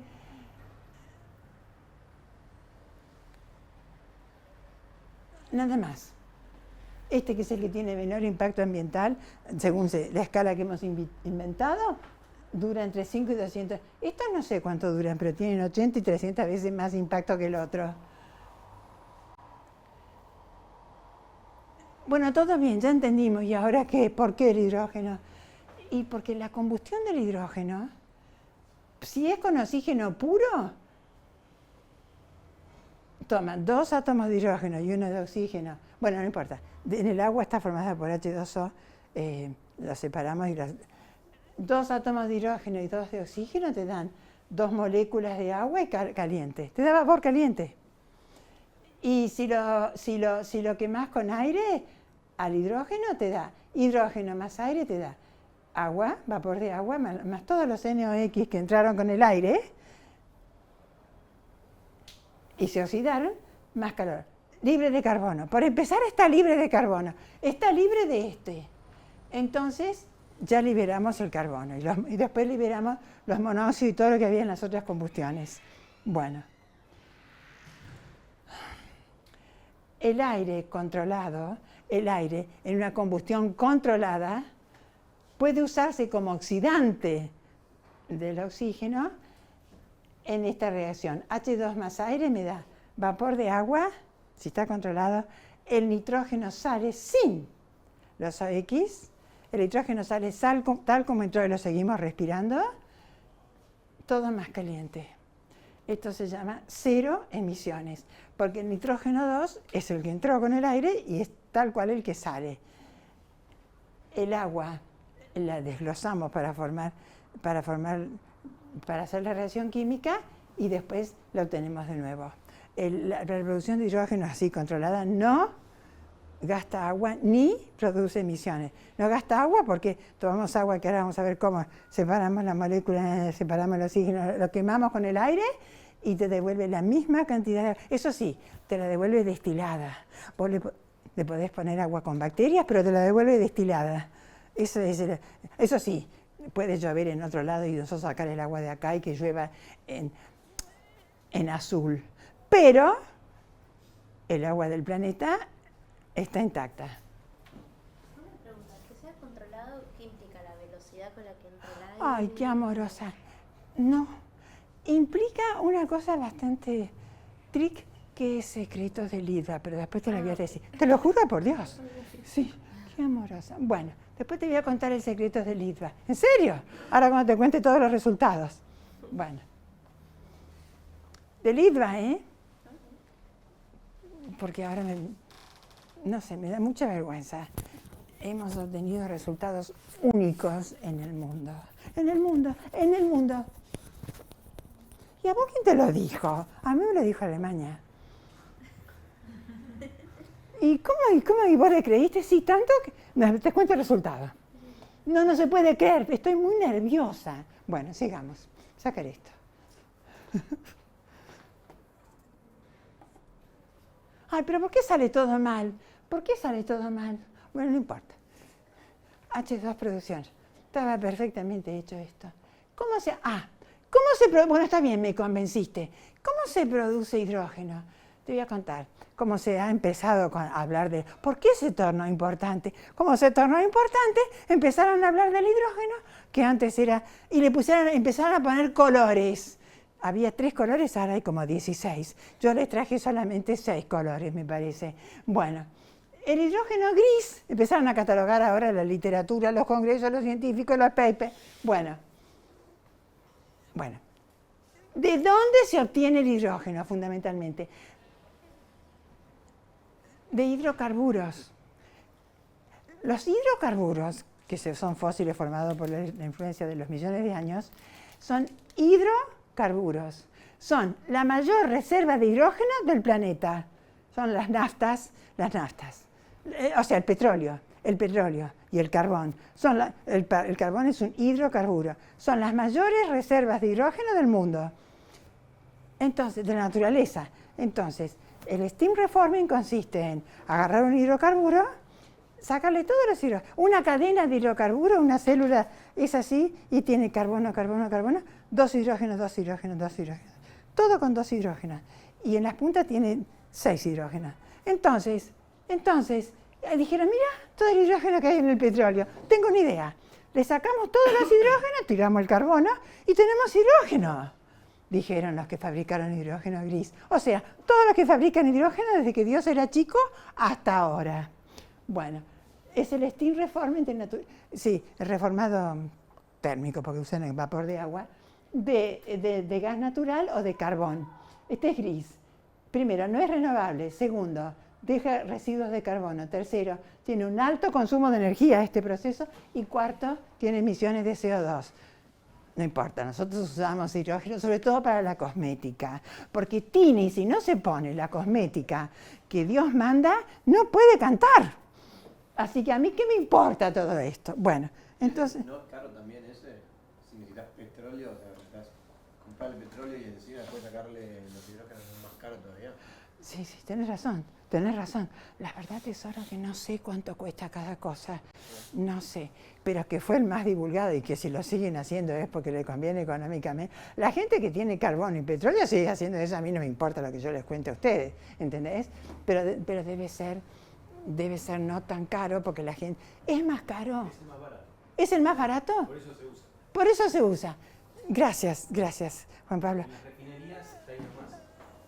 Vos tenés petróleo y gas en las refinerías, entonces para las naftas, para el tratamiento de las naftas, sacan el hidrógeno de ahí mismo, del gas. Sí, sacan el petróleo, sacan el hidrógeno y después te voy a contar lo que hacen con el carbono. Bueno, así que sí, mira, hoy es el más barato, como dice Juan Pablo, por eso que subsiste. Y todas las otras tecnologías son más caras, por eso que no subsisten. Subsisten, pero vienen por detrás. Bueno, el azul. Después se le puso el color azul. Era el steam reforming de gas natural sin carbón, se eliminó el carbón, con captura y carbon capture and sequestration, no sé cómo se dice. Bueno, captura y secuestro de carbono. ¿Qué hacían? Que producía, que le quedaba este residuo, decía, lo vamos a guardar y lo vamos a secuestrar y guardar. Sí, bueno, ¿qué problemas tiene? Tiene que la captura y secuestro de carbono es parcial, siempre se les escapa un poco, lo ponen en la... No sabían dónde ir con el carbono puro, que parece ser un gran peligro. Primer peligro, si no lo capturás, como en este caso, lo tirás más temprano que tarde, se combina con el oxígeno y forma CO2. Automáticamente se oxida. Y si lo guardás, no sabían dónde, para que no se oxide y no se escape. Entonces lo pusieron en las grietas del Océano Pacífico, en las viejas minas de sal, para que tarden en escaparse. Parcial. Necesita un largo tiempo de almacenamiento para que se procese debajo de la tierra donde no contamina a la atmósfera. Tiene un alto energía de consumo, captura de carbono, y hay emisiones de CO2 en el proceso de captar y secuestrar el carbono. Así que estamos mejor. Estamos bien, pero estamos mal, pero vamos bien. Bueno, no sé cómo se dice. Rosa. Dijeron, tengo una idea. No usemos hidrocarburos. Usemos... porque estas emisiones de CO2 es porque usan hidrocarburos para la electricidad o para el movimiento mecánico del proceso. Usemos energía nuclear, que no tiene carbono. Sí, pero tiene... Perfecto, este es el color rosa. Tiene altos residuos radiactivos. Pero no tiene no tiene este tipo de emisión. Turquesa, dijeron, usemos pirólisis. La pirólisis, tesoro del metano, es un hidrocarburo, pero esto se puede procesar sin que se produzca CO2, porque no tiene oxígeno. La pirólisis es un proceso de alta temperatura que transforma lo que está dentro sin presencia de oxígeno. Así que si no hay oxidación, no hay CO2, ni CO, ni NOx, ni nada de eso. Bueno, muy bien. El único problema de la pirólisis es que usa hidrocarburos, porque necesitan la pirólisis del metano, y el metano es el gas natural. Ese es el único problema. Y ahora viene el verde, me parece. Verde. Hay dos maneras de no tener contaminación. Usar el steam reforming de alcoholes que vienen de productos de origen vegetal. Hay un problema con el CO2, pero es el mismo CO2 que esos vegetales, cuando servían, captaron de la atmósfera para crecer. Por ejemplo, las siembras en el campo, etcétera, la caña de azúcar, captan mucho CO2 y después cuando queda la chala y todo eso, hacen un reforming, obtienen alcohol y hacen un reforming del alcohol que si produce CO2 compensa el que había chupado la caña, o sea, queda un balance neto igual a cero. Bueno, no tiene emisiones, así que sería verde. Capturando y secuestrando el carbono que se pueda producir, o electrólisis con energía renovable. Ese es otro hidrógeno verde que podríamos hacer. Podría ser verde, no necesario es verde. Y ahora apareció últimamente el hidrógeno blanco, que ya lo escuché hace 2 años en un seminario del Instituto Argentino del Petróleo y del Gas. Me quedé estupefacta. Bueno, la conociste, que ya la vas a conocer. Bueno, no importa. Yo te voy a contar, Juan Pablo. Entonces, el hidrógeno blanco, apareció, la verdad yo me enteré hace 2 años, honestamente. Dice, viene de procesos geológicos que están de entre 1.000 y 3.000 o 3.500 metros de profundidad en la Tierra, que representan, donde hay millones de toneladas de hidrógeno puro almacenado como un potencial combustible libre de carbono y de bajo costo de extracción. Sería una fuente de energía infinita, hay que sí sacarlo de 2.500, 3.500 metros bajo tierra. Bueno, eso están estudiando el IAPG, Instituto Argentino de Petróleo y del Gas, porque hacen todas las perforaciones y se encuentran con ese potencial de hidrógeno disponible que ahora hay que entender cómo hacemos. Todos estos que hacen los combustibles no convencionales mediante breaking de la roca madre, que es una perforación transversal, todo eso están encontrando hidrógeno disponible. Bueno, esos son los colores. Esto es H2 producción. Y elegimos una. Y después viene el almacenamiento, que es otro problema, y después pasarlo, hacerlo gaseoso, líquido, almacenarlo como gas, como líquido, o almacenarlo como un hidruro, que es meterlo en un sólido, porque donde se absorbe, no que se sino con D, que quiere decir que se pega en las paredes de cada átomo, y después poniéndole calor se despega y vuelve a salir. Bueno, esta es la manera de almacenarlo según el uso que le vamos a dar. Nosotros vamos a describir ahora electrólisis con energía renovable. Electrólisis del agua con energía. No es el único método, hay otras electrólisis. ¿En qué consiste la electrólisis del agua? Hay que usar surplus, excedentes de energía renovable, porque hay los parques eólicos, solares, etcétera, le ofrecen a la red del mercado argentino, del mercado nacional, una cantidad determinada una potencia determinada para meter en la red, porque como el sol, el viento, todo fluctúa, no se pueden comprometer con Gamesa, que es la que rige todo el mercado eléctrico, con una cierta potencia que después no les van a poder dar porque se nubló, porque etcétera, o porque paró el viento. Entonces, si tenemos un parque eólico que produce 100, nosotros le vamos a vender al mercado 30, le vamos a asegurar al mercado. Y después, a veces están justos y a veces les sobra, porque tienen más de 100 kilovatios o lo que sea. Entonces, usar ese surplus de energía renovable que no se puede vender para producir, para derivar ese excedente a un electrolizador que puede funcionar con cualquier potencia. Si le pones mucha potencia produce mucho hidrógeno y si no produce menos. Usar ese surplus para hacer electrólisis con agua y convertir y obtener hidrógeno 2 y oxígeno 2 puros. El oxígeno 2, si querés, se lo regalamos a los hospitales o a la naturaleza y nos quedamos con el hidrógeno 2, que va a ser un combustible que vamos a quemar en forma controlada, sin emisiones. Y que según dijo no sé quién en 1770, en 1870, va a tener más fuerza, va a ser el carbón del futuro. Ellos conocían el carbón nada más. Bueno. Este es un combustible libre de carbón. Y la electrólisis también está mal escrito. La electrólisis, en Alemania y en Bélgica, y no me acuerdo dónde más, tesoro, ya están instalando electrolizadores en la red. ¿Para qué?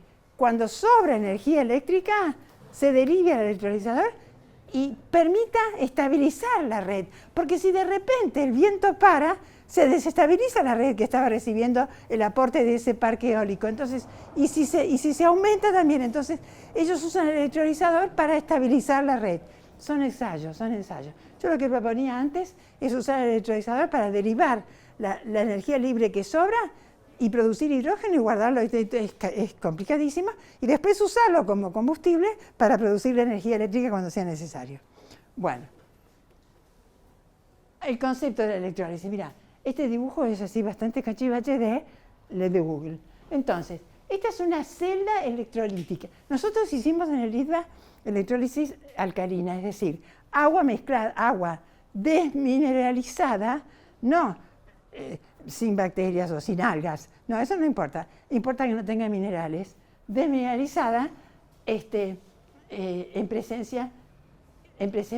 cada celda electrolítica. Se pone mezclada con sulfato de potasio, que es la sal que usamos, hidróxido de potasio, que es lo que usamos nosotros como sal, pero se pueden usar otras. Muy poca, hay que comprar 1 kilo por año en la ferretería. Bueno, olvídate. Esto sí es un consumo, pero no importa.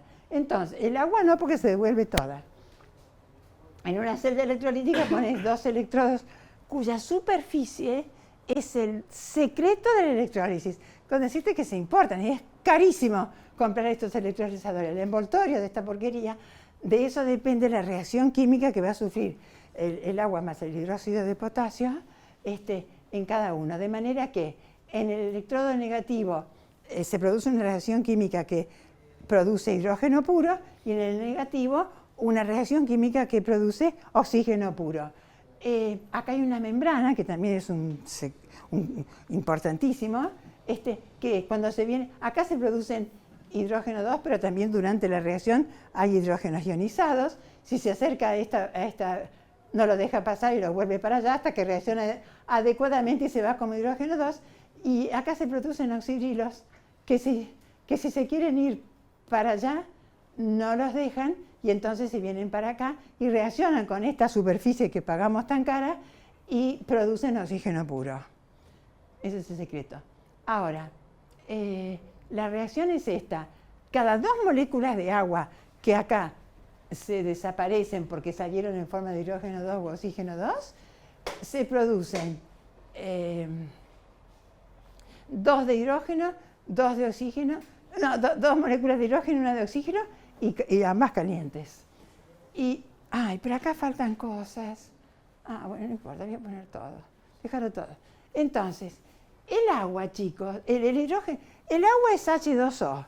Entonces, la masa atómica del agua es 16 de la O, 16 el oxígeno tiene adentro 8 protones y 8 neutrones. Eso tiene masa atómica 16, aprox, porque la unidad de masa atómica es la 12ª parte del carbono, pero no importa, no importa. Tiene masa atómica 16 y el hidrógeno tiene masa atómica 2, porque tiene un protón por cada átomo, y como es H2, entonces el agua tiene masa atómica 18. Quiere decir, y el hidrógeno tiene masa atómica 2. O sea que el hidrógeno es el 1/9 de la masa del agua. ¿Entendés? El agua pesa 18 y el hidrógeno pesa 2. Entonces es 1/9 del agua. 1/9 de la masa del agua. Se precisan 9 kilogramos de agua para obtener 1 kilogramo de hidrógeno. Para que me pregunten cuánta agua voy a consumir. No la voy a consumir. La voy a usar y la voy a devolver a la tierra destilada. Bueno, preciso 9 kilogramos de agua, porque dicen que la tercera guerra es la del agua. No, si yo no la voy a necesitar. La voy a sacar de la montaña y después se la voy a devolver al valle o a la montaña o a los chinos, no sé dónde va a llover, pero se la voy a devolver. Bueno, entonces, 9 kilogramos de agua para cada kilogramo de hidrógeno. Eso es todo lo que necesitamos. ¿Y cuánto hidrógeno se produce? ¿Cómo se calcula la cantidad de hidrógeno que produce un electrolizador, chicos queridos? Son N celdas electrolíticas. Estas son compactas y vienen una atrás de la otra en serie y forman un electrolizador. Bueno, cuanto más potencia le pones acá, más hidrógeno y oxígeno burbujea. Ahora, si el IVA no te deja poner más de 5 kilovatios porque gastamos mucha plata, burbujeaba poquito, pero aprendimos a hacerlo. ¿Cuánto se produce? Eficiencia del electrolizador por potencia aplicada dividido high ignition, el máximo valor de ignición del hidrógeno. Todos los combustibles, todos, hidrocarburos, todos tienen un valor de ignición máximo o mínimo. El calor de ignición, es decir, cuánto calor liberan cuando quemás oxígeno o quemás gasoil. Eso se llama, tiene dos resultados, el high ignition value y el low.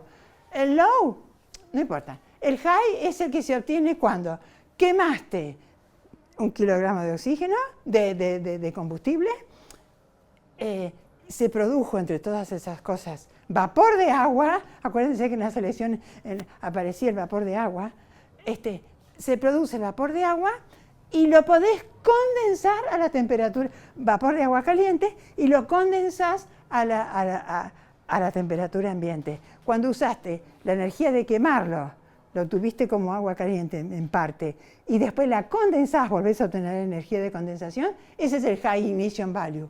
El High Ignition Value, acá, del hidrógeno. Potencia aplicada dividido esto. La eficiencia, que depende de T y P a la que anda esta porquería, anda entre 0,6 y 0,7.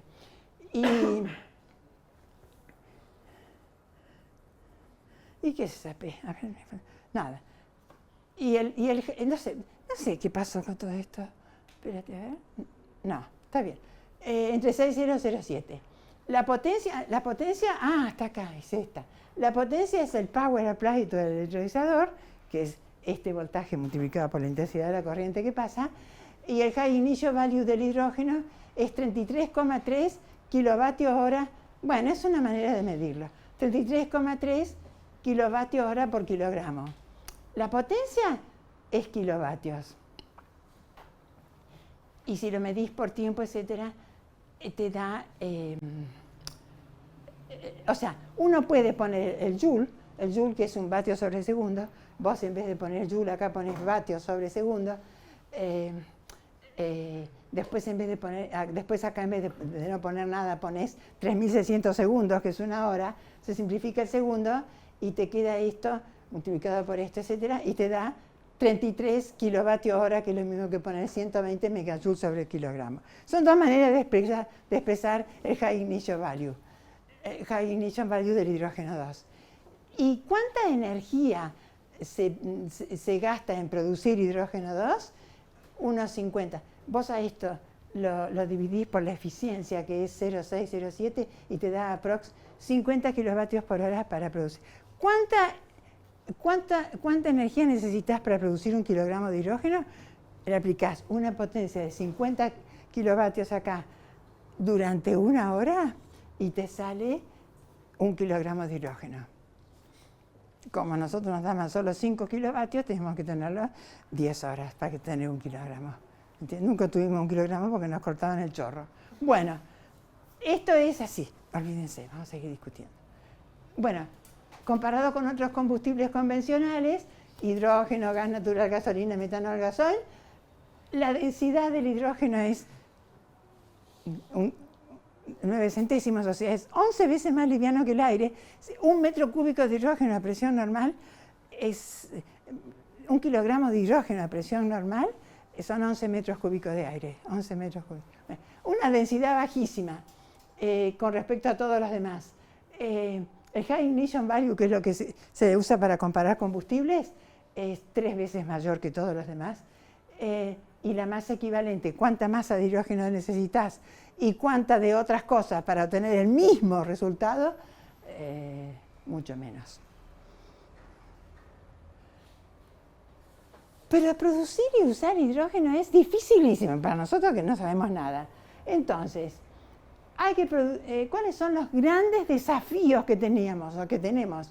Producirlo a alta presión para evitar futura compresión, porque como es tan poco denso, hay que comprimirlo, hasta tener una masa crítica en el tanque donde lo estás almacenando, porque si no, no tenés masa. Entonces, tenés que comprimirlo, porque está muy expandido. Tiene que tener un contenido de oxígeno, porque se contamina con oxígeno. En la celda electrolítica se contamina con oxígeno cuando sale. Entonces, tesoro, hay que mantenerlo con un bajo contenido de oxígeno, porque si no es peligroso. Tiene que estar por debajo del 1% en volumen. Tiene que tener tenemos que tener tanques para almacenarlo a alta presión, que tiene que ser seguros, livianos, versátiles. Hay que hacer un tanque para alta presión. Y tiene que hacer una combustión controlada, que ya te voy a contar, tesoro, una combustión controlada para obtener 0 de emisiones. Estos son los 4 desafíos para tener el hidrógeno que queremos. Resultado SIDBA. Empezamos a producir hidrógeno en el 2002.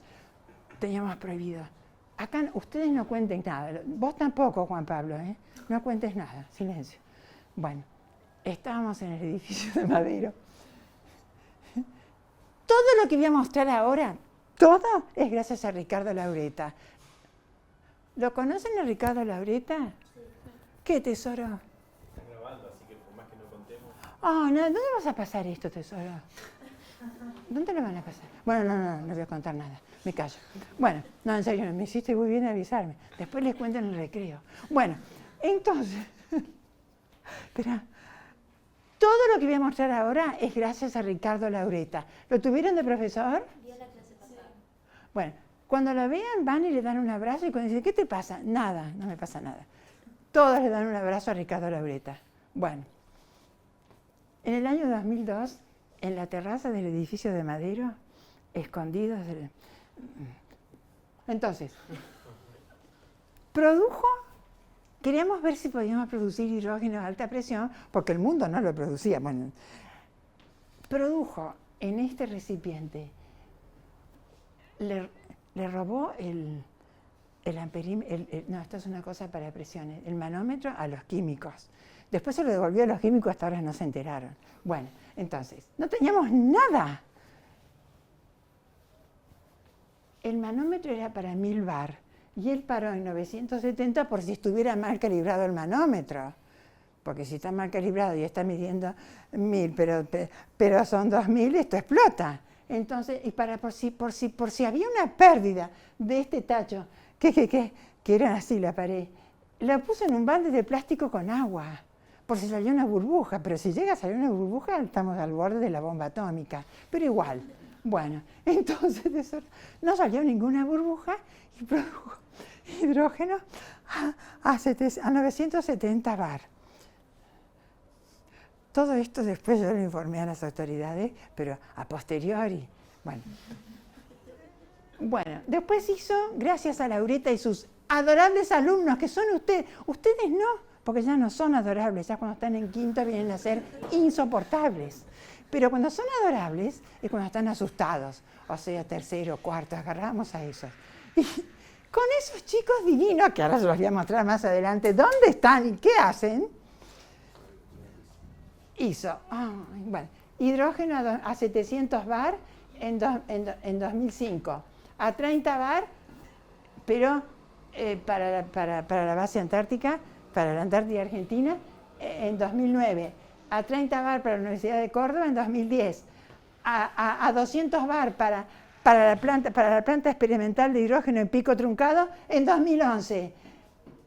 Esto en 2013 para el IDBA, y todavía está, lo fuimos mejorando, se lo prestamos a una fábrica de baterías, nos devolvió porque Estados Unidos le dijo que en Argentina no se podía hacer desarrollo, así que nos devolvió esta porquería, la tenemos, la vamos mejorando, es la que maneja mecánica.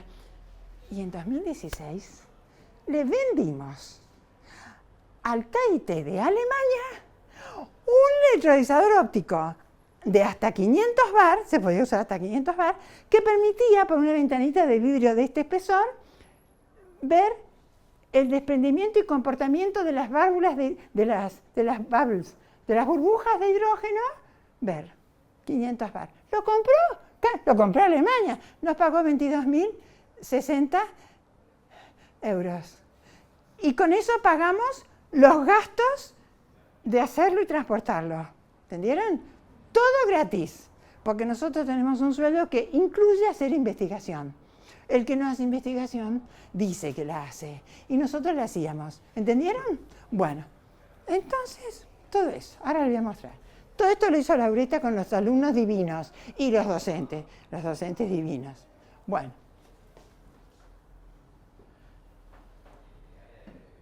Este lo instalamos en la base Esperanza. La Antártida, que es de todo el mundo, tiene una parte que nosotros llamamos la Antártida Argentina, que es la que está en el cono de los meridianos, pero no es Argentina. Tenemos bases argentinas, inglesas, rusas, chinas. Bueno, no importa. Entonces, nosotros fuimos ahí a la base Esperanza, lindo nombre, para instalar nuestro primer electrolizador para 30 bar. Bueno, máxima producción, 1 metro cúbico nominal por hora. 1 hora para tener un metro cúbico de hidrógeno a presión ambiente. Nada, pero ahí en la base de Esperanza le alcanzaba y le sobraba para activar la cocina, para un montón de pequeñas cosas que había que esperar todo el día, pero después producían hidrógeno, podían hacer cosas ahí sin usar gasoil o gas, que es lo que compraban. No sé si tengo tiempo. Después, la máxima producción el máxima potencia fue de 5 kilovatios. ¿Quién lo aportaba? Unos molinos, para que sea verde, unos molinos eólicos que hizo INVAP. Lo plantaron ahí para nuestro electrolizador. Después le cuento lo que pasó. Y presa 30 bar. Este era el electrolizador. Miren, chicos, los chicos llegaron... Espera. Un día, todo esto lo hizo Laurita con apoyo económico de Juan Carlos Bolsich, que hace poco falleció, tenía como 90 años. Bolsich era divino, fue el precursor del hidrógeno en la Argentina. Bueno, entonces, tesoro, me dice un día Bolsich, yo era directora de mecánica. Che, Cecilia, porque era muy amable. Che, Cecilia, escúchame, mientras yo me ocupo de todo esto, vos me podés conseguir que nos presten el Hércules. ¿Saben lo que es el Hércules? No importa. Es un avión monstruo peludo que tiene el ejército para llevar soldados a no sé dónde. Es una bestia, no sé si búsquenlo en Google, Hércules argentino. ¿Vos lo conocés, Juan Pablo? Bueno, viene y me dice, ¿no me conseguís el Hércules prestado? Porque no teníamos plata. Déjalo por mi cuenta, le dije yo. Me fui a la Dirección Nacional Antártica, que está en la calle Cerrito, no sé cuánto. Hola, ¿me das con el director de la Dirección Nacional Antártica? Dice, pero ¿y vos quién sos? Cecilia Smoglie. Entonces dice, pero ¿y no podés venir así sin agenda? No, sí, vengo sin agenda porque es una cosa que le interesa a él, al país, a la DNA y al mundo. Lo que pasa es que hay que hacerla pronto. Por eso, ¿y vos quién sos? Le digo, tesoro. ¿No? Entonces dice, yo soy la intermediaria. No, yo quiero sin intermediarios. Tráeme al jefe. Entonces aparece el jefe, una barba así, amable dentro de todo, y me ve a mí y bastante bien me trató. Perdón, sí, ya está perdonado, le digo, escúchame una cosa. ¿Usted qué necesita? Yo que me preste el Hércules. Bueno, le causó hilaridad. Nos prestó el Hércules, los chicos fueron, ya te lo voy a mostrar, fueron a la base Marambio con el Hércules. El Hércules lleva a la base Marambio los tanques, los soldados, la gente que hace investigación, toda la gente que está ahí, y los tanques de 200 litros con hidrocarburos, que no sé si es gasoil o qué es, después allá lo bajan y después lo abollan al tanque y hacen una pila de tanques abollados y se lo devuelven al Hércules para que lo traiga al continente, porque no se puede tirar basura en la Antártida. Bueno, los chicos se fueron en el Hércules y los recibieron como los dioses, y después, querida, por el mar llevaron el container con el electrolizador que había preparado Laurita con sus docentes y alumnos, y acá lo están bajando, y acá ya estaba instalado. Ricardo Laureta, Pedro Arbaiz y Martín Paura. Este había trabajado en YPF en la Patagonia, se sentía un ídolo en YPF porque había ido a instalar esto. Y el molino era de INVAP.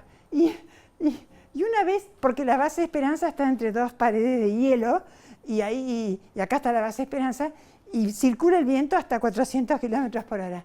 Y los molinos de INVAP se ponen en bandera cuando viene el viento, y qué sé yo. Entonces, un día vino un viento terrible y el molino de INVAP se voló a 400 kilómetros, se voló todo.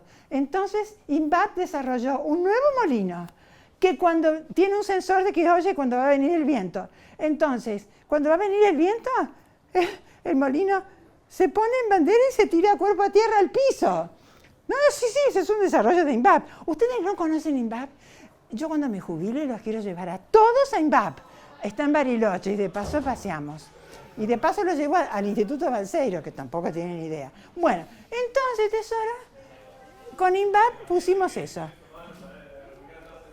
No, porque me están grabando, después les voy a contar lo que pasó. Después cuando me apaguen la grabación les voy a contar lo que pasó después con ese electrolizador. Háganme acordar en el recreo. Bueno, espera. Este que se llamaba pico truncado. Este ya tiene otra pinta, no me digas. y era 200 bar y te producía 4 metros cúbicos nominales por hora, 4 veces más que el otro. Es una belleza. Acá vinieron todos los políticos, antes de llevarlo le invitamos a la entonces secretaria de Ambiente, se vino con todos los diputados, las cámaras. Habíamos hecho una cocina allá, en Madero, que estaba alimentada con hidrógeno, como es incoloro e inodoro. Pusimos lleva una cápsula así de alambre que se pone incandescente para que vos veas que está la llama. Y entonces ahí hicimos empanadas y mate. Y la convidamos a las autoridades con empanada y mate verde. Las empanadas también eran verdes, hechas con hidrógeno. Nos sacaron fotos, fuimos. Bueno, pusimos eso, pusimos esto, IDVA, allá en Antártida. Fuimos a mí me invitaron en el Tango 01, éramos 4 técnicos y 60 políticos. Bueno, entonces nos fuimos ahí. Acá está la planta experimental. Esta es la primera estación de servicio de hidrógeno del país, Latinoamérica, me consta. Bueno, teníamos 3 molinos que los había donado Alemania, y más el electrolizador del IDVA. Usamos el surplus de energía de estos 3 molinos para producir hidrógeno, y con el hidrógeno que producíamos totalmente verde, se lo poníamos a la estación de servicio, que le entregaba hidrógeno a una camioneta Toyota que nos regaló Toyota, y que convertimos el motor de gasoil o nafta, de gasoil a nafta, porque el hidrógeno se quema en un ciclo Otto, no en un ciclo diésel. Bueno, todo eso, se acabó, sigamos. Después hicimos para la Universidad de Córdoba, solo para 30 bar, que Córdoba estudiaba la interfaz eólica, se acabó la clase. Esto lo pagamos con el Fontar. Esta lo hicimos después, que es el que está en el IDVA. Chao, usted solo tenés que ir. Bueno, chao. Y se lo vendimos a Alemania. ¿Y qué dijeron los alemanes? High Pressure Electrolysis es de key por hidrógeno verde. Y uno de nuestros alumnos de la maestría hizo la tesis. ¿Qué pureza obtuvimos con el hidrógeno comparado con Suiza, Italia, Bélgica, Noruega, Estados Unidos y Argentina? Máxima presión alcanzada, nosotros por encima de todos los demás. Producción de hidrógeno en metros cúbicos por hora, nosotros mucho menos porque no podíamos usar la potencia. Consumición eléctrica, no nos dio el dato. Nosotros perfecto. Pureza, muy buena, muy buena. Buenísima, buenísima, muy buena, buenísima, muy buena. Asterisco, los que obtuvieron Bélgica y Estados Unidos alcanzaron esa pureza usando procedimientos adicionales después que la habían producido. Conclusión, competimos con estos países, ¿entendieron? 2016, que es cuando le vendimos a Alemania. Alemania desarrolló un catalizador para quitarle los rectos de oxígeno al hidrógeno, porque es peligroso. ¿Y dónde lo podía probar a alta presión? Piensa en un país desarrollado, Suiza, Alemania, Argentina. Así que lo probamos acá. ¿En qué año? Momento. ¿Qué desarrolló el catalizador? Y en 2019, IDVA le hizo las mediciones hasta 120 bar. Con este producto, que cuando llegó a la aduana casi me meten presa por un problema que hubo. En serio, era un producto secreto desarrollado en el KIT.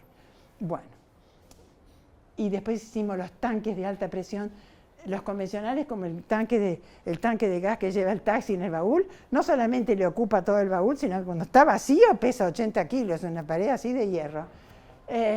Nosotros hicimos uno. Compramos un tubo de 200 metros en Alvar. Lo trajimos en el ómnibus y era un rollo como una manguera, así.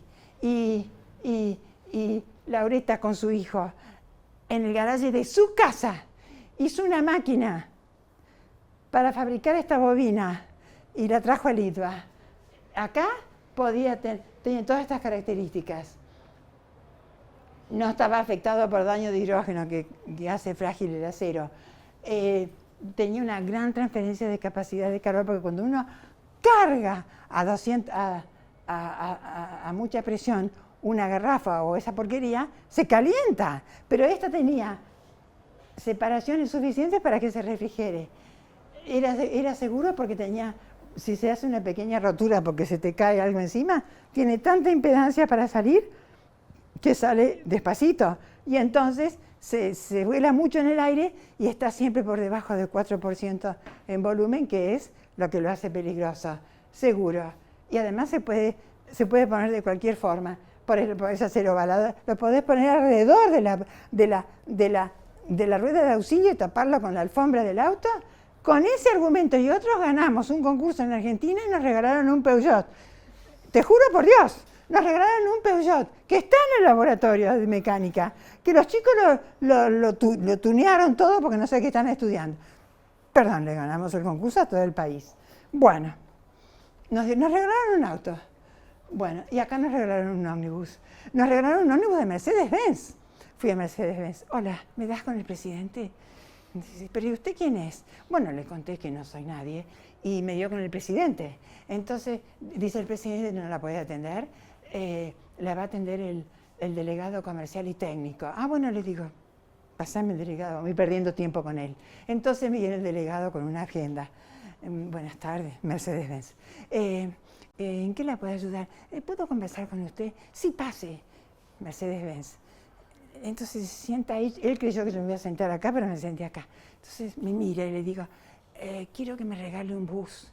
Entonces le causó hilaridad y me dijo, ¿quiere un café? No, le digo, quiero que me regale un bus.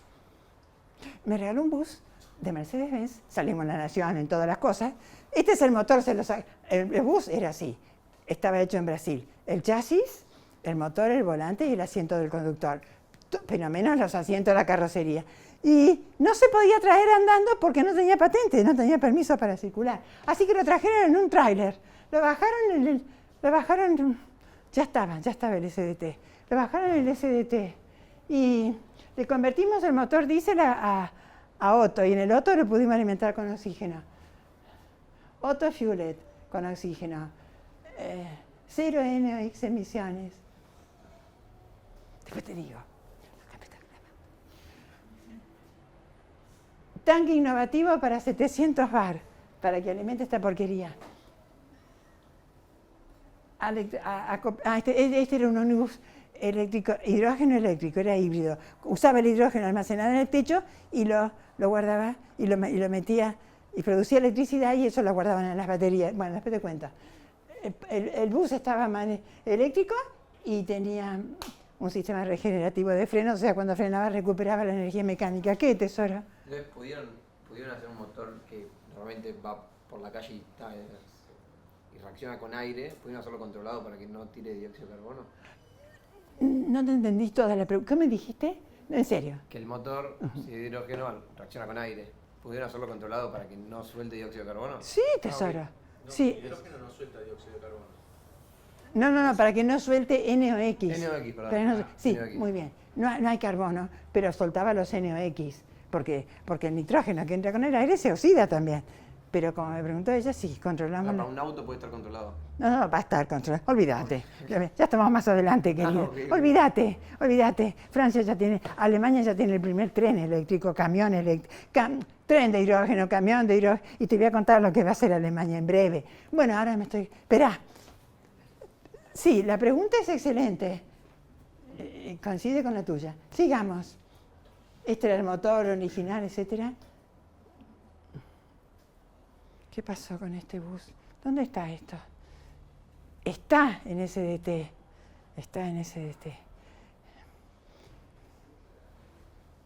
No nos dejan usar el banco.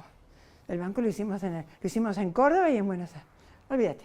Problemitas. Bueno. ¿Qué queremos hacer en el futuro?